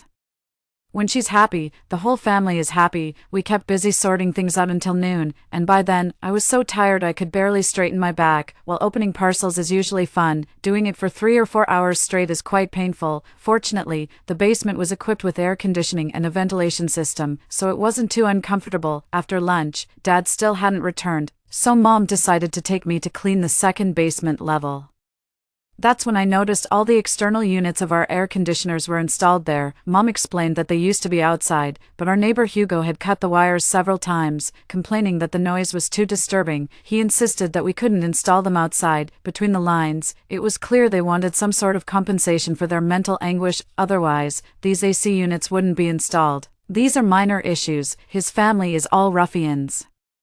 It's not worth arguing with them. They have nothing to lose, and if things escalate, who knows what they might do to us. Remember old Mr. Lee from Dong Village? Grandpa Lee used to run a vineyard in Dong Village. 2 years ago, when Hunter was freshly out of prison and loitering around the village, he noticed that Grandpa Lee had just received a cash payment for his grapes. The old man didn't use mobile payments and carried cash. The sight of the shiny new bills tempted Hunter, and that night, he sneaked into Lee's house and stole tens of thousands of yuan. The next day, Grandpa Lee and his family came with the police to confront Hunter, but he had fled overnight. Hugo and his wife refused to disclose their son's whereabouts, insisting Hunter wasn't the thief. Without any evidence, Hunter had left neither footprints nor fingerprints at the scene. The police couldn't do much, emotions ran high, and in the ensuing chaos, who threw the first punch was unclear.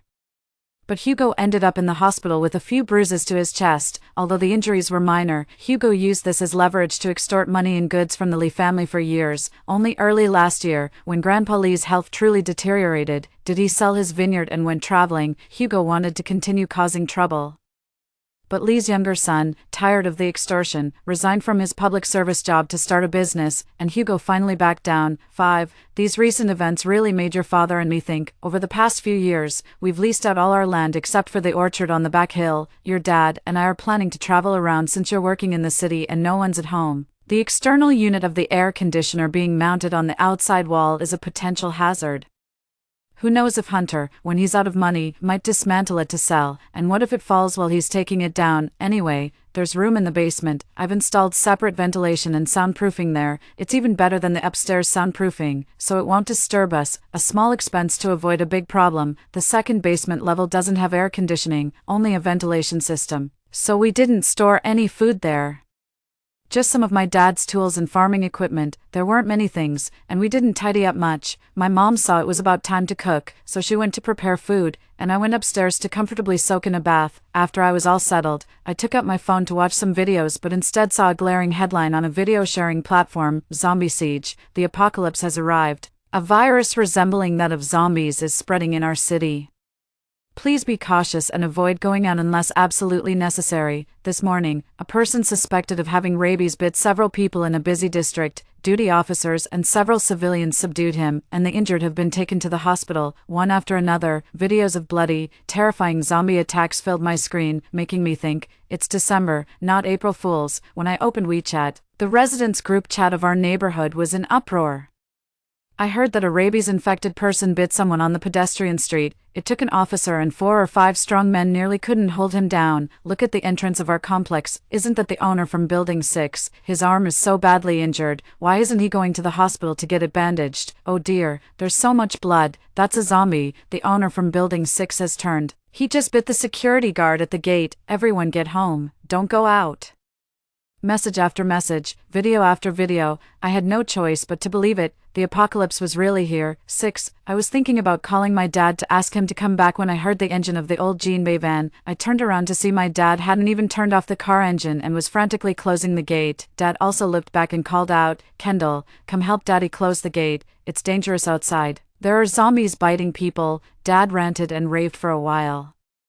Startling my mom, I quickly gestured to my dad to calm down. First we thoroughly locked the gate, then electrified the fence on top of the wall, and when we got back inside, we locked all the windows and drew the curtains. My mom, who used to suffer from mild neurasthenia due to job stress years ago, couldn't sleep with any light, so all our curtains were blackout curtains. After finishing all this, I returned to the ground floor, where my mom was softly comforting my dad. I showed my mom the short videos on my phone. Thankfully, I had reacted quickly and saved them. They must have been taken down by now, as they were really too gory. Even if not manually reviewed, the algorithms would recognize it. Dad took a sip of water and slowly began. This morning, I first went to the courier station to pick up a package, then after lunch, I went to the highway exit to meet Oldley. He just took early retirement and had planned to come over to fish and relax for a few days. But he was delayed way past our agreed time, and I thought it unsafe to call him on the highway, so I just patiently waited. Just now, I saw his car and noticed he seemed injured. When he handed over his card at the highway exit, I saw blood on his hand. I was in my car and started it when I saw his, thinking we'd head back together, but then, the toll booth girl saw the blood and called over a colleague. I heard them dialing for emergency help. Oldley, sitting in his car, had his eyes wide open, looking listless and almost unconscious, with his clothes half soaked in blood. I was about to get out to check on him when Oldley suddenly burst out of his car and bit the toll booth girl on the neck, tearing off a large chunk of flesh. The blood splattered high, and that little girl was gone in an instant. Even several young men couldn't hold him down. I was so terrified I couldn't move. Not to mention Oldley with all his ailments. Even if he was 20 years younger, he wouldn't have that kind of strength. That's when I thought of the zombies from the movies. I corrected my dad. Not zombies, but the undead, my dad said. Oh right, the undead, my dad continued. It wasn't long before that girl, the one Oldley had bitten, she stood up too. After she got up, she bit the closest young man to her. I couldn't hesitate any longer. I floored the accelerator and headed home, after finishing his story. My dad covered his face and cried silently. It's heartbreaking to see a lifelong friend pass away right before your eyes in such a manner. I suspect Uncle Lee must have been attacked at the service area because it's only less than a 10-minute drive from the nearest highway exit to my place. Moreover, Uncle Lee must have been attacked by an undead that hadn't fully mutated, thinking it wasn't serious, or planning to deal with it after getting off the highway. Otherwise, he wouldn't have been able to drive on the highway. From this situation, I presume that by tonight, our area will definitely see the undead. There's no time left. It's 3:30 in the afternoon now. I immediately got up and went upstairs to the living room, gathered my college computer and the old TV we had at home. Then I woke my father from his sorrow, asking him to display the surveillance footage on the big screen. As my mom and I know nothing about these things, we had to rely on my dad. I then ran to the basement, rummaged through my dad's tools to see if there was anything that could be used as a weapon. Even if it couldn't kill the undead, it could still fend off malevolent people in these dire times. I have never forgotten that human nature is the most terrifying. After searching for a while, I only found a small hatchet and 2 firewood knives that could barely be used. Everything else was too cumbersome and not suitable for weapons. Suddenly, I spotted several large barrels of high-proof liquor and about 20 cases of branded liquor next to them, which my dad had kept for hosting guests during important events. Without hesitation, I pulled over a small cart and moved the liquor upstairs, grabbing a few bottles of turpentine along the way. I still remember my high school history teacher telling us about the use of Molotov cocktails during the Spanish Civil War. It was interesting, so I remembered it well. I went to my mom's room, grabbed several large pieces of cotton cloth and cut them with scissors. Then, I gathered some empty beer bottles my dad had finished and made a few simple Molotov cocktails. I originally thought of testing their power, but I was afraid that the noise would attract unwanted attention, so I had to give up. But having these things made me feel somewhat more secure. When I went back upstairs, I found my dad had already connected all the wires, and the surveillance video from various angles was clearly displayed on the screen. I took stock of our supplies. In life, one cannot do without food and water. For food, we don't have to worry. Thanks to my mom, the storeroom in the basement has enough supplies to last us until the year after next. For water, our house has 3 water pipes. One is the village tap water, which I don't expect to last more than a few days. One is connected to the old well at the old house, retained mainly because of the large water consumption of my dad's fish pond. I was concerned about the water quality from the well, so I took advantage of a sale and bought a commercial water purifier. The last one is connected to a spring that was directed from the orchard behind our villa. The hill isn't very high, but the water quality is exceptional. The spring water was discovered by my mom by accident, and after my dad had it tested, he found it not only met drinking standards but was also rich in minerals. The flow is quite low, so we haven't told others about the spring water on the hill. My dad uses it to brew tea, while my mom uses it for cooking and making soup. As for the restroom, when the orchard was just set up, my grandfather started a pig farm at the foot of the hill. However, after the price of live pigs plummeted and my grandfather's health declined, after we stopped raising pigs, my grandfather built a septic tank at the foot of the mountain to handle the pig manure and to make it easier to fertilize the fruit trees. When we were installing sewage pipes during the villa renovation, because the pipes had to pass by Hugo's house, my mom, not wanting to deal with the hassle, directly connected the sewage pipes to the septic tank. Now, I think I should actually thank Hugo for that. Regarding electricity, when the villa was first being renovated, a distant relative who sold solar panels came to pitch his product. My dad, who was a bit clueless without my mom around, agreed to let him install the panels. When my mom came back and saw what had been done, and that a 5-year contract had been signed, both she and I were furious. I had originally planned to set up a swing and create a rooftop garden. I remember being very angry with my dad at the time, and now I think it was a blessing that my mom wasn't home then. Thinking of this, I quickly had my dad connect the solar panel wires to the main switch of the house. Previously, the village had low voltage, and although we bought a transformer, it wasn't used because the village soon upgraded the voltage. My mom had it installed when we were setting up the plumbing and electrical systems, thankfully keeping to her habit of not wasting anything. Now we have all the basic necessities we need. What's left is for entertainment. I took out the tablet and all the smartphones to start downloading various TV shows, movies, and documentaries. I also found a few USB drives to download not only films but also a variety of ebooks. During this time, I moved all the parcels from my dad's car to the basement. By the time everything was sorted, it was already 8 p.m. at that moment.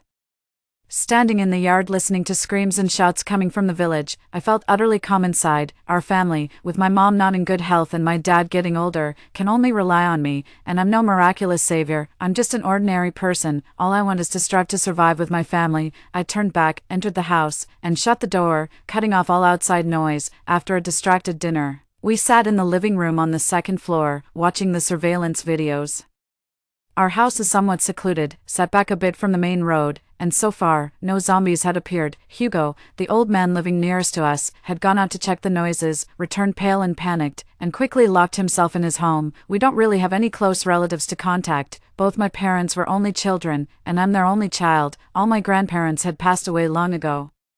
The rest of the relatives had already shown their true colors when my dad mentioned borrowing money to build the villa. Just to be cautious, I had already warned my parents about the unpredictability of human nature. We could save one person but not a crowd. In these apocalyptic times, preserving ourselves is crucial. We absolutely must not let danger into our home. My parents understood. Initially, we had never intended to build a villa. It was too showy, and neither of my parents liked that. It was only because the village needed to clear the land for road construction, taking over the old tile-roofed house that had stood vacant for years. All of my parents' money was tied up in fixed deposits at the bank. I had just quit my job to switch companies and hadn't yet settled into the new one, so we couldn't immediately access much cash. After asking all our relatives, not one was willing to lend us money. The most disheartening was my dad's cousin. In the past, both families had struggled, and my dad, remembering how his cousin had a tough time at her in-laws, scrimped and saved to buy her a nice coat for the new year. When her son was performing poorly in school, my dad went out of his way to get him into a good school and even secured him a job in a large company. Over the years, my dad was always the first to help his cousin whenever she called. I had expressed my dissatisfaction, but my dad said they were family, and the good he did for them today would be repaid to us in the future. This was his belief as I was growing up and would one day marry. My parents are no longer around, but I still have an aunt and a supportive older brother. Unexpectedly, my parents even showed her their bank book. Yet that distant aunt still claimed she had no money to lend and immediately signed up her family of 5 for a luxurious tour of 7 European countries. She flaunted her shopping spree at luxury stores on social media. If it weren't for my cousin's boss coincidentally running into my father and mentioning that my cousin must have won the lottery, we would still be in the dark. You can block someone on social media, but you can't block them from your social circle. In a fit of anger, my parents decided to build a beautiful villa to show those opportunistic relatives. Now that we are facing a major crisis, no one can blame us for only looking after ourselves. I moved my gaming chair out of my room and agreed with my parents that starting tonight, I would take the night shift, my dad the day shift, and my mom would take care of our daily needs. After discussing, I sent them off to sleep. Even if they couldn't sleep, they needed to rest. The end times have begun ringing, and the future will be a prolonged battle. We need to be well rested to face it. At night, I monitored the cameras while browsing videos online, where people were either genuinely seeking help and supplies or just trying to gain attention and increase their followers. Suddenly, a post caught my eye, written by someone called the Irresponsible Newshound. The post analyzed that, based on the available data, this zombie outbreak was global. Outbreaks had already occurred in Western countries, and only the reduction of international flights due to the pandemic had delayed the outbreak here. The domestic outbreak was traced back to a dog, which had escaped after being infected abroad and was picked up and sent back to China by a Chinese student. The first reports of zombie attacks involved this student's parents. The virus didn't just appear out of nowhere. The only medical records available for the student's parents were of a rabies vaccination after being bitten by the rabid dog. The author also posted the elderly couple's vaccination records and hospital surveillance footage from the day, mentioning that he had noticed zombies abroad long before. These videos were often considered pranks abroad and were not taken seriously or dealt with. He expressed his frustration that despite knowing disaster was imminent, no one believed him, and instead, they called him crazy. So, he returned to his hometown alone, stockpiled a large amount of supplies, hoping to safely survive the apocalypse. This person is extraordinary. That was my first impression: insightful, meticulous, and technically proficient enough to hack into hospital records to obtain vaccination records and surveillance footage. Thinking about it, there must be many such people, especially since some bloggers abroad had already been advising people to stock up on food and stay home under the guise of the COVID-19 pandemic, although they weren't as straightforward as this newshound. It also reminded me to be wary of animal transmission of the zombie virus. Similar to how the virus in the movie Train to Busan originated from a dead deer, I checked the Newshound's account. The IP was shown as being from a major coastal city, obviously altered to mislead others, because that city had fallen by dawn, and this post was published at 4 in the morning. Until 6, the comments were mocking and accusing the author of exploiting the situation for traffic. After 6, the comments were all about worshipping the genius and begging for supplies.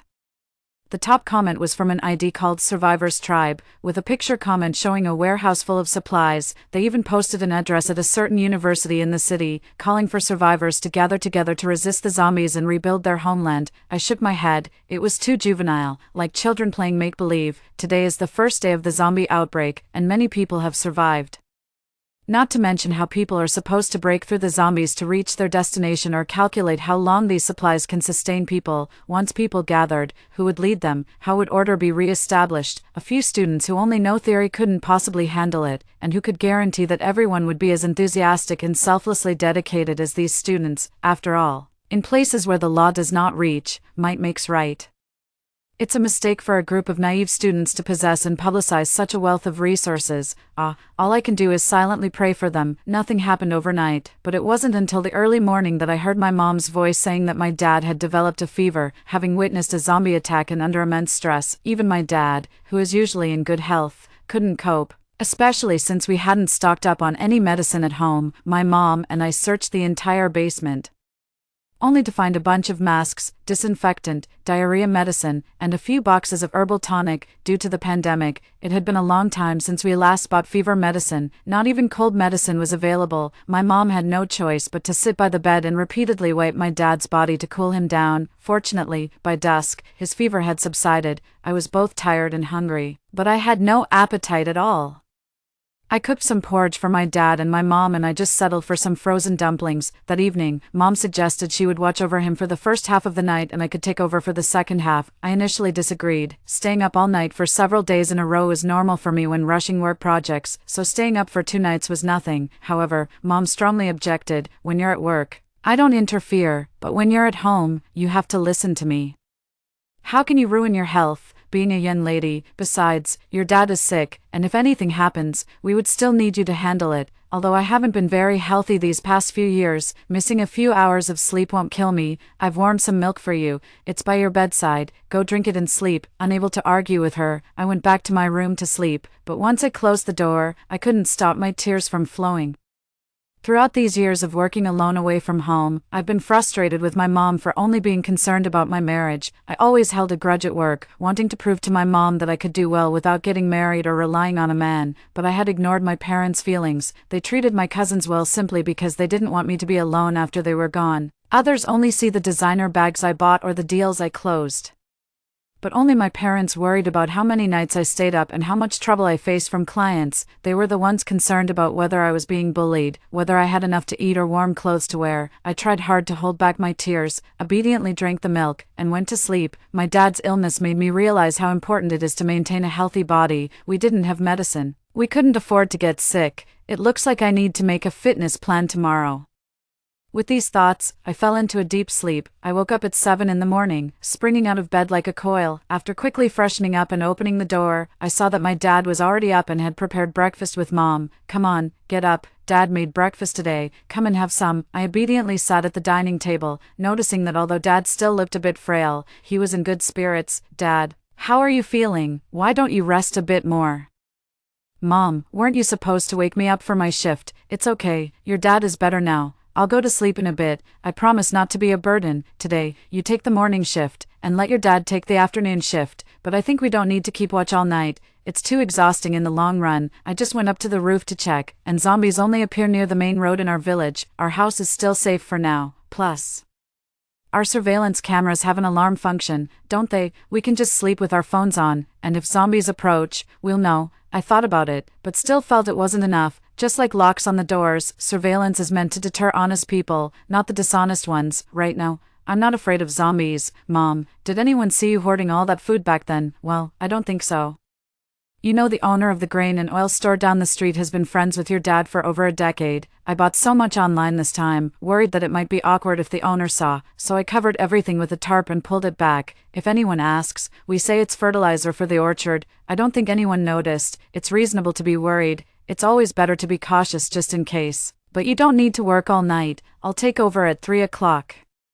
From the afternoon to early morning, we'll switch shifts periodically, that's settled. With Dad being firm, I had no choice but to agree. After breakfast, I urged my parents to rest and sat in front of the surveillance system to reopen the post I saw the other night. The author newshound hadn't replied yet, but the popular comment under Survivor Tribe was quite lively. The comments were mostly accusations and curses. It seemed that people really did follow the address, only to be turned away at the door and have all their supplies taken. Someone even mentioned that his girlfriend was allowed in, but he wasn't, and he was angrily questioning why. It looked like some people had managed to get in first, and maybe the original group of students had been taken over by them. Who knows if those now in the school are human or something else. I was going to comment to remind everyone, but then I thought better of it. The more you say, the more mistakes you make.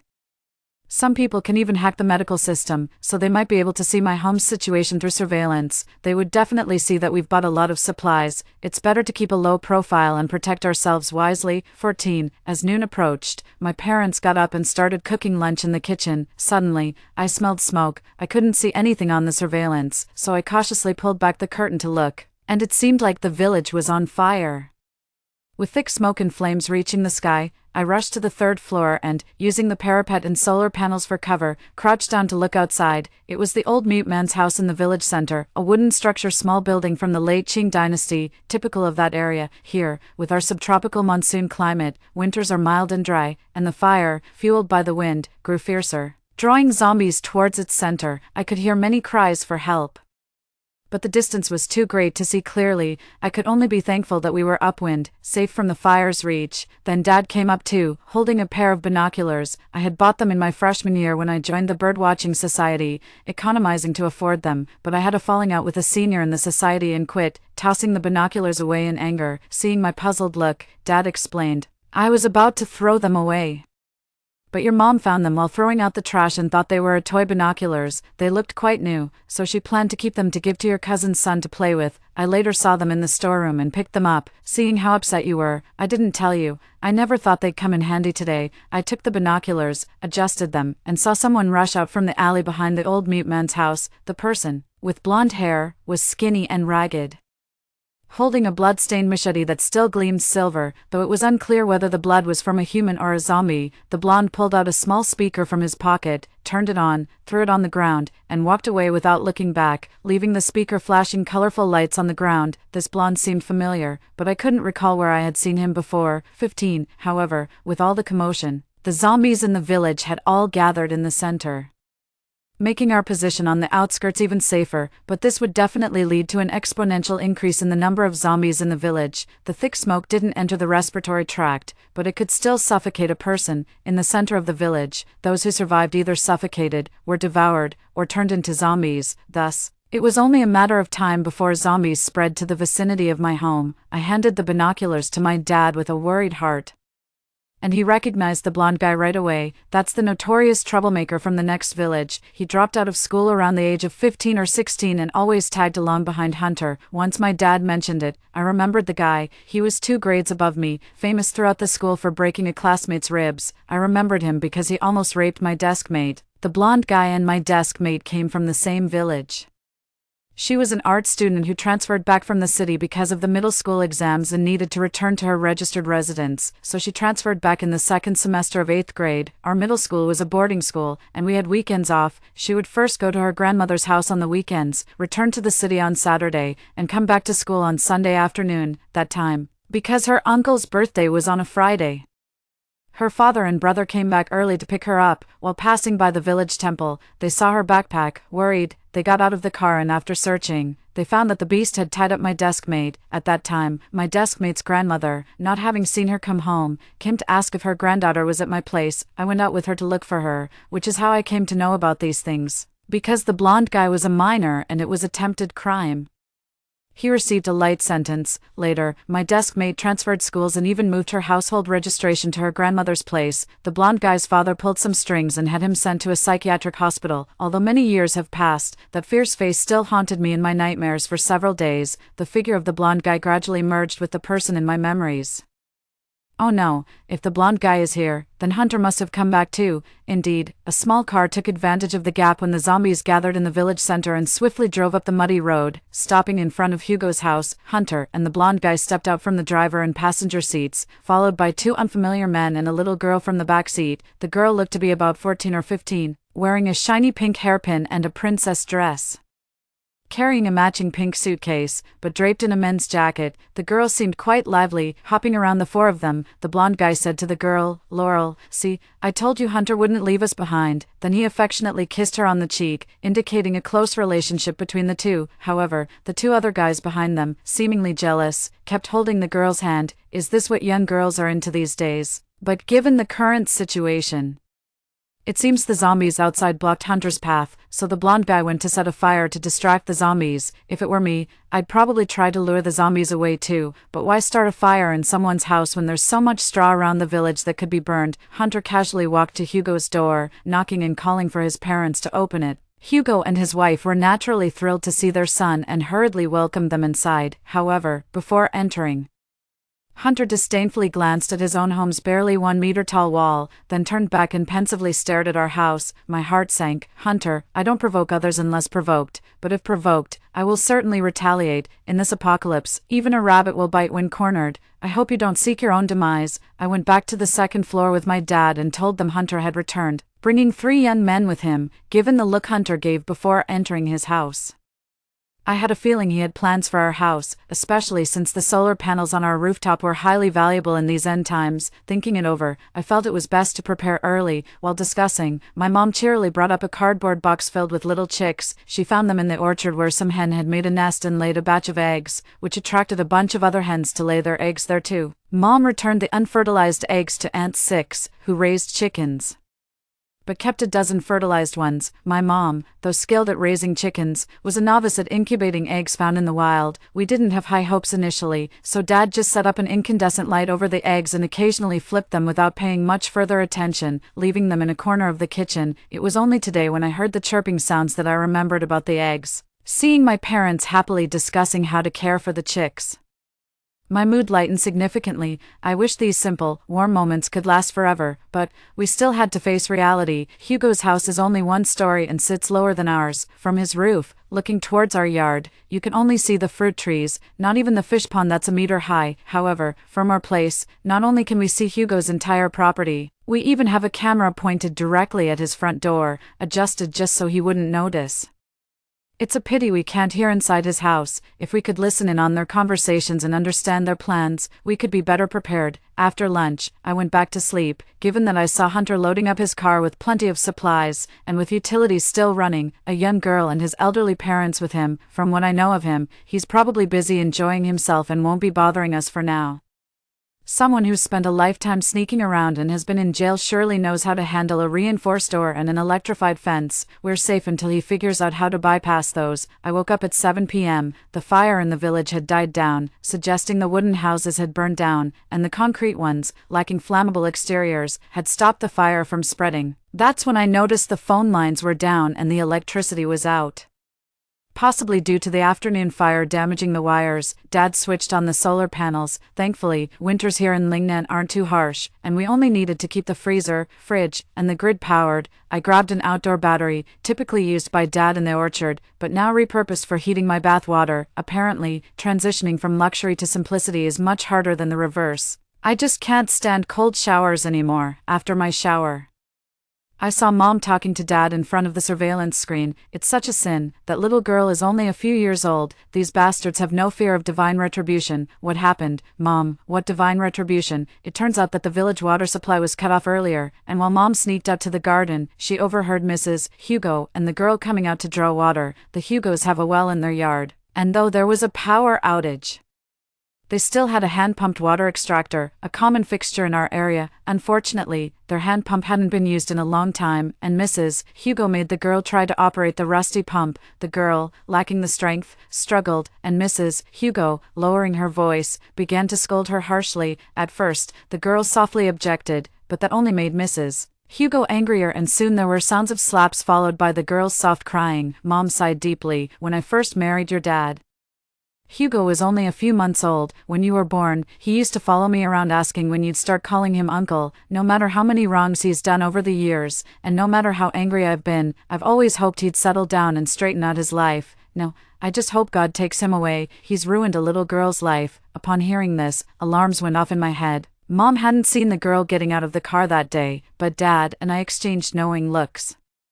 And he immediately started consoling Mom quietly while I decided to speak up. Mom, let me put things into perspective. If there hadn't been a zombie outbreak, students wouldn't be on holiday yet, right? Our nearby schools are mostly boarding schools, releasing students for a break either weekly or monthly. The girl was wearing a dress from a niche foreign brand, inexpensive but hard to come by. I've only seen it once on a client's daughter, and her handbag was from the same series. What does that tell us? What does that show? It shows that this little girl comes from a good family and that she sneaked out on her own. She's either skipping school or running away from home. I concluded, if she was abducted from school or on her way to or from school, she should be wearing a uniform. Why would she be dressed in a beautiful princess dress? Carrying a lovely bag, and wearing a pretty hair clip, that's clearly an outfit for a date. If I'm not mistaken, one of them, maybe Hunter, met this girl online. How else could a girl from her background come into contact with someone like Hunter? They gained her trust, and she willingly went with them. Is this true? How could this little girl trust strangers so easily? Her parents must be so worried. Mom was clearly putting herself in the situation, so I asked at the right moment, Mom, what would you do if I, at the age of 14 or 15, stopped attending school and ran off with a man carrying my bags? You dare, and I'll break your legs and never let you through this door again. I'd say it's like raising a thankless child. After all, she was deceived. Mom, do you remember when I impulsively applied for a QQ account in middle school and someone messaged me to hang out? Did I decisively block and delete them? And even turned it into a joke to tell you. I took a sip of tea. Dad's tea-making skills are getting better. Actually, at 14 or 15, one already has a clear sense of judgment. Teachers at school also constantly warn everyone not to trust so-called friends online easily. I didn't expect to see this kind of thing happening today. This little girl comes from a wealthy family. She isn't lacking material things. Just look at her dress. It's more expensive than all four of Hunter's outfits put together, to put it bluntly. Even though she knew these four were no good and poor, she still followed Hunter without looking back. Why feel sympathy for such a girl? Besides, if this girl had the courage to go with Hunter and his group, it shows she's not exactly innocent. Maybe she's enjoying the feeling of being treated like a queen. To be honest, if four men showed interest in me at the same time, appealing to my vanity, I might also lose my head and run off with them. However, Hunter and yellow hair don't qualify as men, they are more like beasts. So, Mom, don't be fooled by her. This might be a scheme from the other side, trying to make you pity that little girl. Watch, in a few days, that little girl will come crying for help, tricking you into letting her in, and then she'll collaborate with Hunter to swindle our house and possessions. Seeing Mom's shocked and incredulous face, I continued, do you think my middle school deskmate transferred just because? Her grandmother lives in a province famous for arts exams. It was because a jealous classmate spread rumors about her, leading other girls to ostracize her. Girls today are very cunning. You've dealt with deceitful traitors all your life. Don't let this little girl capsize us in a ditch. Although my comments were malicious speculations, school violence is real, and my deskmate really did transfer, for now. As long as I can keep my mom convinced, that's enough. It's all a ruse. The tears of that little girl, I've seen them all before. Seeing Mom nod solemnly, I finally felt relieved. Turning around, I saw Dad had partially opened the curtains and was using binoculars to look towards the village center. After a long moment, he turned back with a sigh. I took the binoculars and looked too. A scene of ruins, the remaining flames casting shadows of wandering zombies. It's all gone, nothing left. The mute old man had just had his adopted son come back from finishing his college internship, and 6 auntie living next to the mute old man, her daughter and grandchild were staying at her mother's house. If the fire hadn't started, I could still deceive myself, thinking that everyone else was alive and well like us. So many years of neighbors, we used to see each other every day. I was also filled with mixed emotions, but still spoke up to comfort my parents. Then sent them back to sleep. Late at night, I was playing a game on my phone when Hugo, as expected, stirred up trouble. The young girl, not even wearing a jacket, grabbed her luggage and headed out the door, but unfortunately, she was caught before she could even reach the gate and was dragged back. Don't blame me for being heartless. After all, in the company, I have personally sent away dozens of young interns fresh out of school. If this had happened 3 years ago, I might have been moved by someone else's tears, but now my heart has become as cold and hard as the stone lions at the entrance of a bank in winter. Throughout the night, aside from Hugo's feigned distress act, only 2 or 3 zombies were lured over by the neighborhood cats. After the cats left, the zombies disappeared too. In the morning, when my dad came over to take over, I told him to keep a special eye on Hugo before I went to catch up on some sleep. Thus, we lived in peace until the 6th day after the zombie outbreak, which also happened to be the last day of the calendar year. Tonight was New Year's Eve. Besides Hugo occasionally making his presence felt, the frequency of zombie appearances in our vicinity had increased. Luckily, always diverted by the stray cats, our family had adapted to this post-apocalyptic life. My mom tended chickens and grew vegetables daily, and since my dad had fixed an old radio, he spent his days tinkering with whatever he could find, like the sewing machine that came as part of my mom's dowry. This peaceful scene was disrupted at dusk by a brilliant sunset, so stunningly beautiful that I took many photos with my camera. Hugo's girl showed up at our doorstep, her clothes tattered and torn. Still, she came. These days, without water, electricity, or internet, it's surprising Hunter lasted this long. Is anyone there? Please, I need help. They tricked me. Please, save me. Open the door. I managed to escape after getting them drunk today. Please help me. Once they sober up, I'm done for. At that moment, our family was calmly eating dinner upstairs. You need a full stomach to fight. The surveillance clearly captured the girl's figure, but despite her hoarsely shouting outside, we paid her no heed. Half an hour later, we had finished our dinner, and the girl, unable to wait any longer, picked up a stone and threw it at the window. But it didn't even leave a scratch. Frustrated, she turned and left. Not long after, Hugo's window opened, and several people stood there. I cracked open a window on the 2nd floor and faintly heard some voices. Mom and Dad, are you sure the Kendall's family still has a lot of supplies? Laurel has been crying at their door for a long time, but no one has come out. Hunter asked. That should be right. Last week I saw Grayson driving a small truck full of parcels back home. No mistake. From last month the Kendall's couple has been continuously buying a lot of stuff, including grains and oil. They even said it was fertilizer. Why would they bring fertilizer back home instead of taking it to the fields? I just happened to pass by their house when I went to dig onions, and oh, it was all food and supplies. Their daughter also came back, her car packed with expensive snacks from the supermarket. They have electricity again. It must be that girl who spilled the beans. Otherwise, given the character of the Kendall's couple, how could they not come out to open the door? What are you talking about, you old hag? The girl cursed loudly. I'm telling you, if it wasn't because you're Hunter's mother, do you think I would tolerate your baseless slander? The rest of the conversation was highly inappropriate, and I stopped listening as it wouldn't pass moderation. The argument grew louder and even attracted 2 zombies, which Hunter, annoyed, dealt with a slap each. TSK, hitting his own mother. Hunter isn't afraid of being struck by lightning. However, the noise did die down, and the zombies had already climbed over Hugo's low courtyard wall. We were almost inside the house. In my heart, I was silently urging, bite him to death. Eat him, and then I won't have to live in constant fear. Unfortunately, at the last second, a fruit knife was thrust straight out of the window, stabbing right through the zombie's eye. It was Blondie, and then his 2 minions also came out, armed with a hoe and a shovel, and killed the other zombie. My mother saw this, gasped softly, and couldn't bear to watch anymore. Even though I knew these were zombies, they still looked human, and seeing how efficiently Blondie and his crew took them down, I couldn't help but feel a sinking feeling in my heart.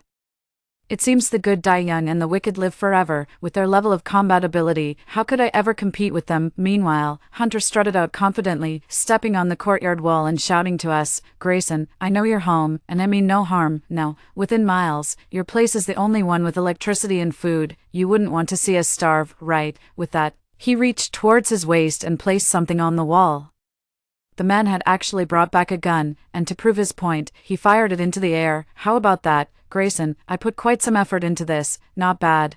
We're all neighbors here. I don't want to spill blood, so give me 10 minutes to open the door and let me in, or it won't be so polite when I let myself in. As soon as he finished speaking, Blondie drove their car to the base of the courtyard wall, and his 2 followers brought out an aluminum ladder wrapped in layers of cardboard. Hunter climbed onto the roof of the car, looking proudly over the courtyard, and commented, Oh, you've even planted some vegetables. Grayson, don't be scared. I've cut countless power grids in Southeast Asia. We're experienced in this. Old Mrs. Hugo also came out to encourage. Right, son, hurry and cut it. Why should they indulge while we barely have any rice left to cook? The young girl climbed onto the car roof and cooed at Hunter. Hunter, if they have electricity, they must have hot water. Everyone here hasn't bathed in a long time and stink. Hurry, cut the line so they can have a decent shower. Inside the house, we were frantic. Hunter had been planning to wrap the ladder these past few days. No wonder he wasn't in a rush even though he had a gun. I had thought that since they had a ladder and we had pitchforks, if they dared to cut it, we would strike them down. If worst comes to worst, I still had Molotov cocktails, though I hadn't tested them and was unsure, but now, we might be shot like sieves the moment we showed our heads. What should we do? Kendall, are we really going to hand over the house just like that? This is the lifelong effort of your father and me. I can't bear to let it go. My mom cried. I'm afraid even if we willingly give up the house, he won't spare us. He's a thankless wretch. He abuses even his parents who treated him like an emperor. He won't let us off easy. My dad took a deep breath. If it comes down to it, we'll fight to the death. It's either them or us now. Tears and sobs. My mom said, as long as we're together, even if we die, we won't be alone on the road. Mom and Dad, what are you talking about? Things haven't gotten that bad yet. Let me think. Outside, due to Hunter's loud shouting, a few more zombies were drawn to the scene, but without exception, they were all killed by the 3 blonde men. My location is too remote. It would be great if more zombies could show up. Suddenly, an idea struck me, and I asked my mom to bring over the raw meat and the leftovers from tonight's dinner from the fridge. Then, I turned on the surveillance speaker and microphone and said to Hunter, don't be rash, let's talk this through. The electric fence is working fine. Cutting it won't give you peace of mind if you decide to move in. You can have the house if you want it. It's just been renovated and it's still missing some small items. I'm not comfortable living here anyway. Hunter laughed even more wildly, always so sensible. It wasn't for nothing that I followed and protected you every day when you were in school. But why should I believe that you'd just hand over the house to me? Protected me. It was clear you had ulterior motives. And now you want my house. Dream on. Look, I'm just a woman.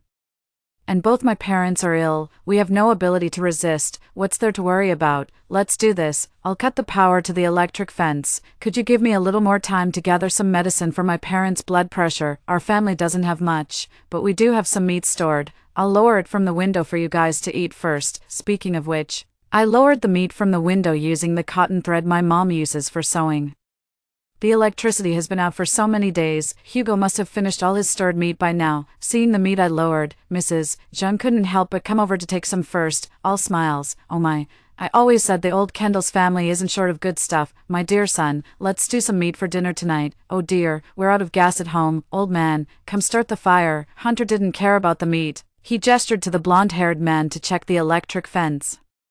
And after confirming the power was cut, he looked up and spoke to me as if granting a favor. 20 minutes, don't take any food or drinks with you. Seeing this, I quickly promised to only take my parents' blood pressure medicine and a few clothes, nothing else. I also dropped down some snacks and beer, peanuts, dried little fish, dried squid, all sold loosely and each bag weighing over a pound, which I bought for snacking while watching dramas. After stabilizing Hunter, I moved to the window facing the orchard and dumped all of today's leftovers out. My parents didn't understand what I was doing, only asking me if it was time to pack up. No need to pack, he can't even get into our yard. Trust me, Mom and Dad. I returned to the surveillance monitor and saw Hunter had already gone back into Hugo's yard. It seems they had observed over the past few days that not many zombies appeared in this area, and the few that usually roamed around had been killed by them, so they boldly set up a table in the yard and started drinking. A young girl sat on Hunter's lap, pouring him wine while joking with the other 3. The world truly has gone downhill. Seeing this, I dropped 2 more bottles of vodka for them. They chatted and drank merrily, even setting up a fire to keep warm. The atmosphere was lively, and their talk became unguarded. I overheard them saying that they had initially planned to target the survivors' university, but were too slow and got beaten to it. The other party had guns, and although reluctant to give up, Hunter sneaked in and stole a gun to bring back. Hearing from his own parents that my family had stored plenty of good things, he took a risk and came back, managing to rob quite a few supplies with the gun in hand. Now, these brothers had shared hardships and riches alike. The only downside was having just one woman with them wasn't enough. Now with goods in hand, although they couldn't become kings overnight, isn't it enough to be the emperor of your own little realm? If so, you might as well have a whole palace with many courtyards. They burst into laughter, which made the young girl act coquettishly and throw a tantrum again, but I always felt his gaze on me. I'll let you daydream all you want today. Sure enough, it got dark in just a few minutes. And even Hunter, who was enjoying his drink, realized something was off. Countless feral cats had surrounded Hugo's yard. Not only were these cats unusually large, but their eyes were eerily white, showing no pupils at all. Where did all these cats come from? When it gets dark, shouldn't cats' eyes glow? Why can't I see anything in these cats' eyes? The young girl was so frightened that she hid behind Hunter, her face pale. Hunter instantly realized it was a trap I had set. He quickly threw the snacks from the table far away, and the feral cats rushed after them. Hunter casually grabbed a brightly burning stick from the fire for light and called for his friends to come and cut the electric fence. At that moment, I fiercely dumped several buckets of blood and partially thawed meat from the upstairs window, drenching them thoroughly and making them shiver from the cold. Go on, cut it. See if you aren't just a wooden doll unaffected by electricity. My electric fence is specially charged with high voltage. Only those unafraid of death would dare cut it, I shouted loudly. Hunter hesitated after all, turning back and gesturing for the young girl to do the cutting. The girl was hesitant. Hunter, I'm scared. I've never cut before, and I don't have the strength. I can't do it well. Before she could finish, Hunter slapped her. Just cut it. Stop the nonsense. The girl reluctantly climbed the ladder. And just as I poured another bucket of blood, her scream echoed. Hunter couldn't stand it anymore and turned back to go inside the house to fetch 2 plastic bags to cover his hands. He smirked at me triumphantly. Go ahead, splash more if you can. Let's see how much more you have to splash. I indeed had no more blood to splash. My mom had wanted to buy a fridge with a quick thaw feature which my dad had mockingly deemed useless. No. It turned out that mom was always right. I had used up all the meat in the fridge's fresh-keeping layer tonight, but I had achieved my goal. No need to splash anymore, I said, smiling even more smugly than Hunter. Turn around and look around, dear uncle, see whether your life is more important, or cutting through my little electric fence. Hunter turned around and saw a dense crowd of zombies approaching him. Indeed, the wild cats were just a setup. What I was waiting for was this moment when the zombies besieged the city. I had already been clever when I started to lower the frozen meat, tearing a large hole in the plastic bag and lowering it very slowly. The blood had already dripped everywhere. The wild cats, which I had been feeding these past few days, were initially just to lead the zombies away. Later, these cats almost guarded downstairs every day, so I purposefully gave Hunter those snacks, like dried small fish with a strong smell. Cats, with their sensitive noses, would surely follow the scent. Hunter realized this and threw the snacks out towards the village, our house, backed by the mountains, where people habitually do not throw trash behind their own homes but towards the open area in front. As the cats ran off and fought over the small fish, the noise from so many cats fighting, especially since they had mutated. After reading an article on NewsDog, I had been paying close attention to the animals around. After the first night, the wild cat helped me lead away the zombies.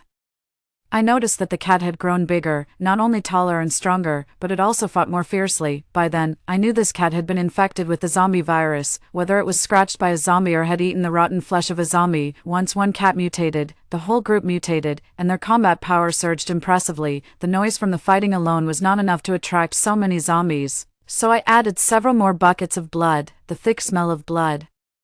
In addition to deliberately provoking Hunter and causing him to speak loudly, they were practically asking for trouble by lighting a fire in the yard. Of course the zombies would come after them. I had the advantage of being in a high-rise. He did not. I was curious to see how they would handle the situation and whether they could fend off the horde of zombies. I closed the window and watched the spectacle unfold, observing a group of people as they fought off the zombies while retreating into the courtyard. At that moment, Hugo and his wife came out with some stewed meat to call their obedient son for dinner. Upon seeing the swarm of zombies, both were petrified, standing frozen in shock. Hunter, seeing his way home blocked by his parents, didn't think twice before dragging his elderly parents out. The stewed meat scattered all over the ground as he hurried inside.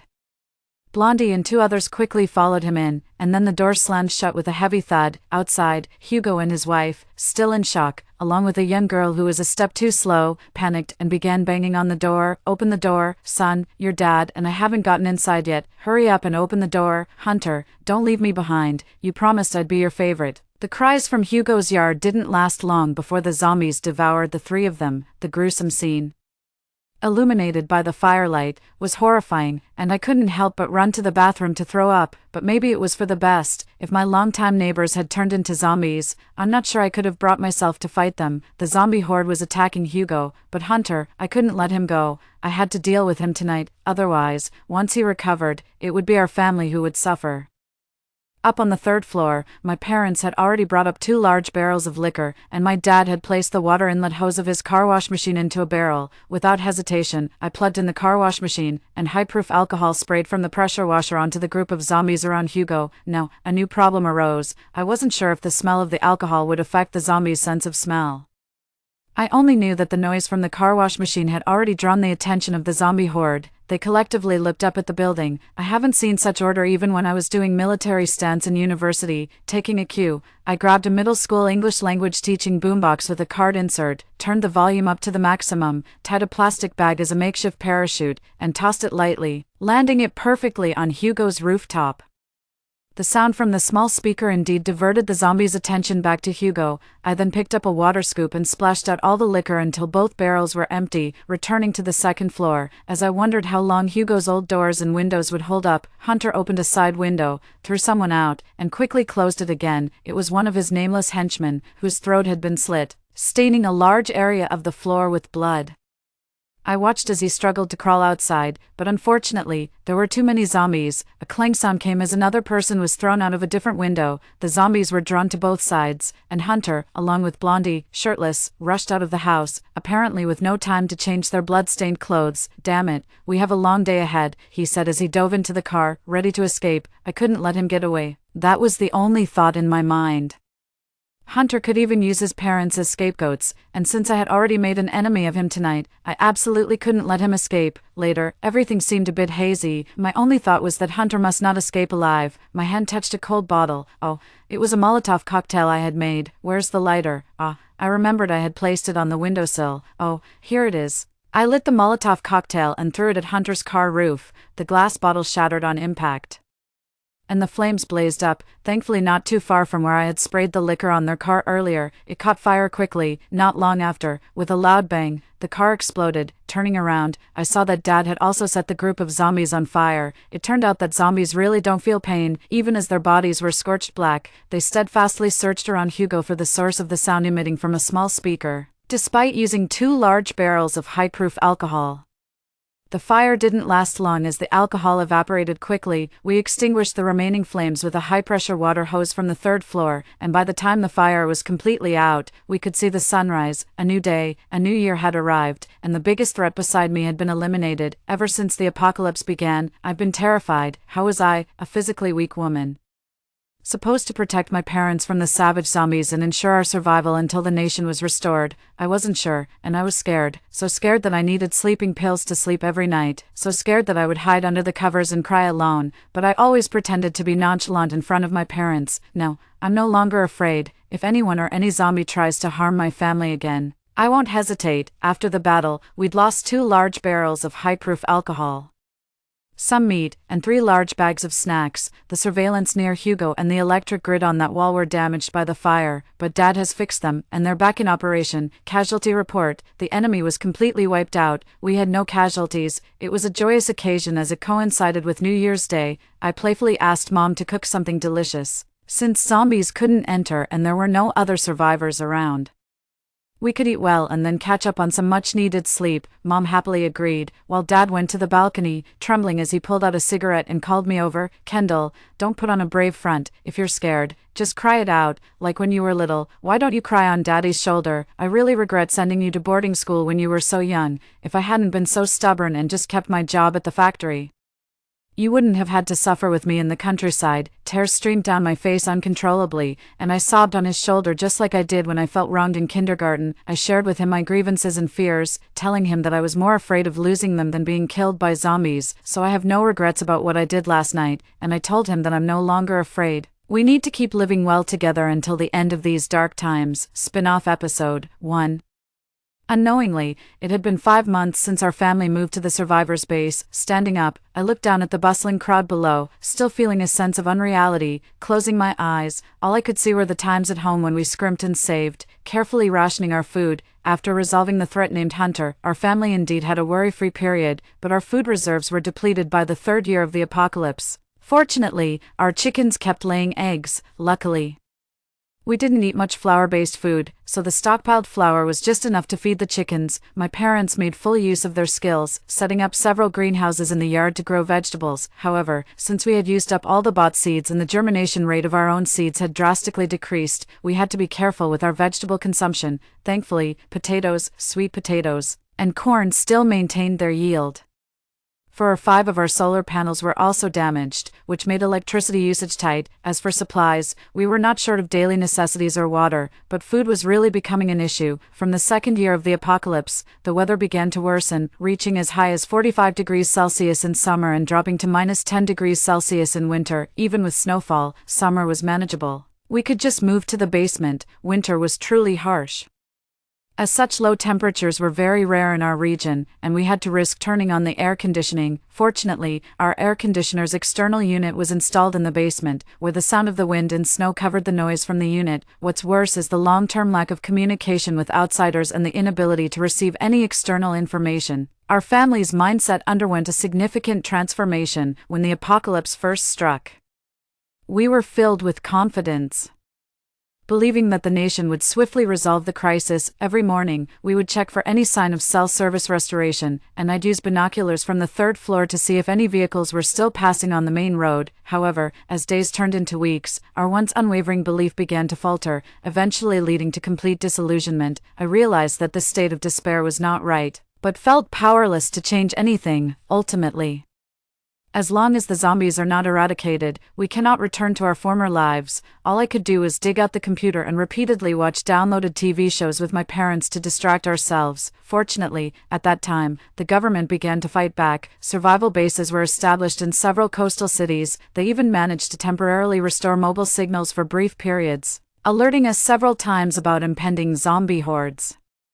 During these brief periods of signal restoration, we managed to make contact with a rescue team. The rescue team informed us that the survival bases already built were too far from us and advised against trying to reach them. A new survival base was being planned in a city not far from us. They told us to hold on for a year, after which it would be operational. Every 3 months, they would drop supplies by helicopter. Learning that things were moving in a positive direction, my parents and I shook off the gloom of food scarcity and regained our spirits. 9 months later, we received another call from Officer Jackson of the rescue team. He informed us that a massive zombie horde had been detected to our north. Calculations showed that our family's orchard and villa lay directly in the horde's path, and they would soon reach our village. The good news was that the new survival base was now operational, and a helicopter would soon arrive to evacuate us. Then I watched as a swarm of helicopters arrived, bringing a large contingent of soldiers who buried countless landmines and explosives in our orchard and villa. Officer Jackson explained that the scale of this zombie horde was too large. Their beast-like instincts had detected living humans to the south. If left unchecked, the newly built survival base would surely be trampled into ruins by the relentless zombies,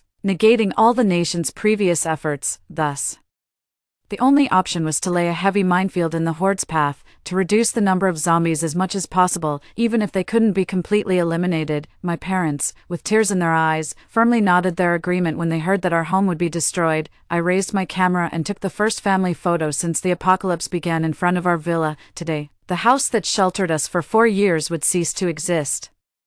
To say there was no sense of loss would be a lie, as the toughest months since the apocalypse began were spent here. Once the landmines were in place, we evacuated with the soldiers. Just after boarding the helicopter, I saw the zombie horde approaching, countless zombies, densely packed and staggering toward the back mountain. I had experienced several zombie hordes before, but we had never evacuated, due to the geographical advantage and confidence in the villa personally supervised by my father. Plus the smaller scale of previous hordes. From high above, the zombie horde looked like a plague of locusts, leaving barren devastation in its wake. Such a massive horde could overwhelm even the sturdiest of structures. As soon as the zombies entered the range of the back mountain, they were blown apart by the mines. The explosions relentless, audible even through headphones. Dust filled the air and the smell of gunpowder stunned the eyes. Yet the zombies fearlessly continued their relentless advance. The situation was as chilling as warriors heading to battle in the age of cold weapons. Fortunately, the hard work of one afternoon was not in vain. The scale of the zombie horde had been greatly reduced due to the explosion. However, the size was still considerable. So many mines and bombs only managed to reduce the number of zombies by 1/5. I met with my parents, and we were all so shocked that we were at a loss for words. Seeing our somber mood, a young soldier accompanying us started chatting with us to lighten the atmosphere. The young soldier looked youthful, his skin tanned dark by the sun, yet his facial features were sharp and well-defined, with bold brows and bright eyes. But once he spoke, one could tell his age was much greater than his appearance suggested. His voice through the earpiece was deep, resonant, and magnetic. Perhaps it was the hero filter. But I found it oddly comforting. Don't worry. Our comrades ahead are already planting mines, and there are bombers on standby at the survival base. Our combat department has already calculated the path of the zombie horde and the number of mines needed. We absolutely won't let these zombies reach the survival base. I swear on my honor as a soldier, I will ensure the safety of our people, he said, saluting us, my parents and I couldn't help but laugh at this, explaining to him that we weren't scared or worried. It was just that it was our first time witnessing such a scene and it was quite shocking. Once the conversation started, it couldn't be stopped. My parents, having hardly seen any living people recently, lost all their initial reserve, from asking where the young brother was from to what breed his family dog was. Even after disembarking from the helicopter, the conversation didn't cease. I clearly saw the young soldier's relieved expression as he bid us goodbye, after arriving at the survival base. Life became busy. The survival base had just been established, and besides our family, there were only a dozen other families, all military dependents. My parents happily resumed their farming life. Currently, at the entire survival base, only they were true farmers. The soldiers might manage to plant mines well, but farming was a tough task for them. Fortunately, the base was equipped with various agricultural vehicles and tools, and with a group of soldiers helping. My parents weren't too burdened. I took on the role of a guide at the base, responsible for introducing newcomers to the basic situation of the base. Despite being busy, it was very reassuring. I later met that young soldier, Leah, several more times. He was a squad leader in the rescue team. During one casual conversation, I learned that the newshound didn't make it to the end. Someone had exposed his real identity and looted his supplies.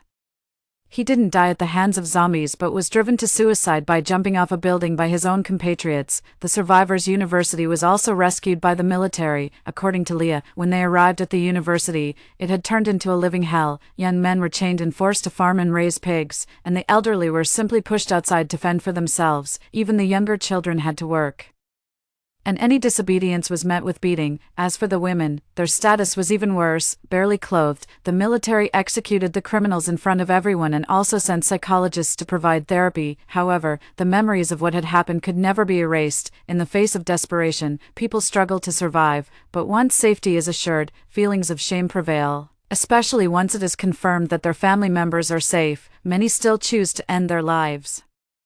After hearing this, I felt down for several days. Leah specifically came to comfort me, sharing stories of a supermarket owner he met during a mission who selflessly helped his neighbors. Several families helped each other and supported one another through tough times. He also told me about a pregnant woman who, by chance, saved a doctor. Not only did the doctor successfully help her deliver her child, but he also saved her mother who suffered from high blood pressure.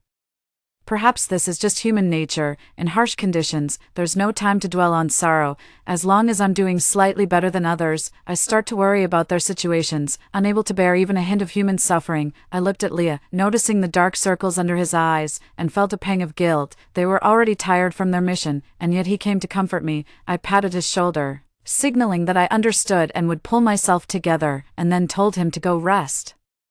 But Leah didn't move, looking as if he had something to say. I spoke before him, bringing up how we don't know when the apocalypse will end and reminding him to be cautious on his missions. To change the subject, Leah gave me a wry smile, said goodnight, and then turned to leave. As soon as he left, my smile fell. I knew what he was about to say. They had received orders to move to a new survival base next week. Once they left, they wouldn't return until the apocalypse was over, but I couldn't go with him. My parents had finally settled down. I couldn't drag them around anymore. No one can be sure of the unknown future. I wasn't sure if I could wait for him to return alive, and neither could he. If that's the case, why delay each other? When I got home, I unexpectedly found my shameless ex-boyfriend having a cozy chat over tea with my dad. Gregory was my high school classmate and a manager in one department of my company, though we worked in different departments. He joined the company 3 years after me, and not long after, their department's manager retired. Despite being new, Gregory was young, ambitious, good-looking, and skilled, which quickly led to his promotion. Our relationship started simply because we were of similar age and from the same place. We kept our relationship secret. It was brief and, despite being in different departments, office romances were somewhat taboo, especially since we were both managers in key departments. Gregory planned to stay at the company for 2 more years to save enough for a house down payment before switching jobs, and then we could openly be together. But before we could even hold hands publicly, I returned from a business trip to find out he had started dating the boss's daughter. I wondered if there was some misunderstanding. We were both so busy with work trips, I barely had time to reply to messages, let alone date the boss's daughter. When I reached his office, his assistant told me he wasn't in today. I called him, and the boss's daughter answered. The boss's daughter had graduated this year and was supposed to intern in my department. However, after visiting the company and somehow noticing Gregory, she insisted on being transferred to his department. Despite initially disagreeing due to concerns over his daughter's workload, the boss eventually gave in to her demands. I tried to keep my voice neutral. Isn't Manager Sue here? I brought back gifts for everyone from my trip and was checking on him since he's not in the office. Oh, it's nothing. We just came back from Hong Kong and are too tired to work today. And about the stuff you left with Gregory, please find time to take them back. I find it awkward to use someone else's things. Besides, since you and Gregory didn't really take your relationship to a substantial level, his being with me shouldn't really hurt you. With each word she said, my heart sank a little more. I forced myself to stay calm. It's just some kitchenware. Please, feel free to throw it away. Additionally, please relay a message to Manager Sue for me, needing a woman to break up for him. I really have no respect for him. I used to go out of my way to prepare meals for him because I knew he often worked overtime and would get stomach aches if he didn't eat properly. I would cook at his place during my lunch breaks when I wasn't too busy, then head back to work. Looking back, it really wasn't worth it. Eventually, it naturally led to my dismissal. After we broke up, I was indeed heartbroken and in a slump for a while, but I gradually came to terms with it. Then, as the apocalypse arrived, I didn't even have the time to think about it. I couldn't believe that jerk had the audacity to show up in front of me again. The first thing I said to him was, "How are you still not dead? You jerk." That really startled my parents, and my dad even scolded me. "Kendall, where do you get off talking to guests like that? Go outside and think about what you've done." Wow, he was so mad he didn't even use my nickname. I just turned around and left. As I was leaving, I said, "This is the ex-boyfriend who ditched me to be with the big boss's daughter." Is there something wrong with what I said? Indeed, the next second, Gregory was also kicked out by my dad. I crossed my arms and waited for him at the door. "Speak if you have something to say. Fart if you need to." Gregory started speaking in a way that just made you want to hit him. "Kendall, are you in a bad mood today? You seem very irritable." Hey, don't go. I have something serious to talk about." I stopped in my tracks. "One more useless word and I'll tie you up and throw you outside for the zombies." "Kendall, I'm sorry. I wronged you back then. I don't want to struggle anymore. It's too exhausting. Constantly traveling and socializing day and night. I'm really tired, so I took a shortcut. I came here today to firstly apologize, and secondly to persuade you. You might not see it, but people close to us know you're stubborn and won't turn back until you hit a wall, and you have a strong sense of responsibility." "Cut the crap," I snapped. "Leah is really a good person. He also saved me. I stayed at another base for half a year, and when I heard they needed people here, I came to help." I didn't expect to run into him again. "The other day I saw you two having lunch together in the cafeteria, and the way he looked at you was just like how I used to look at you." Gregory stepped forward, looked me in the eyes, and said earnestly, "Kendall, I was the one who made mistakes back then. Not you. Don't let one setback hold you back forever. Both you and Leah are good people. You deserve his love, and he is worthy of you. Leah is not like me. I'm a hypocrite, but he is a real man. You do have some self-awareness. I can't continue this conversation today. I get your point. You've said your piece. Now you better go." I waved him off and turned to walk away. It seems like he might have a point. Could it really be that, as Kendall, I'm doomed only to meet jerks? I refuse to believe that. I lost the bet last time, but this time, I'm betting on myself to win. I caught up to Leah, who hadn't gone far, panting, and asked him, "What were you about to say just now?" Leah, still not quite catching on, instinctively responded, "Would you like to be with me? Wait for me for a few years. I'm willing." In the darkness, I could clearly see Leah's bright white teeth beneath her dark skin, her smile so dazzling it almost blinded me. I was finally able to hold hands with the one I love in front of everyone. After Leah left, life at the base gradually got back on track, and good news kept coming. We had established 7 survival bases inland. Significant breakthroughs had also been made in the development of a vaccine. Finally, in August of the 7th year of the apocalypse, I saw on TV that the national leader officially announced that our country had overcome the disaster. The door lock turned, and Leah walked in. With tears in my eyes, I threw myself into his arms. The apocalypse was over, and it was time for us to start anew.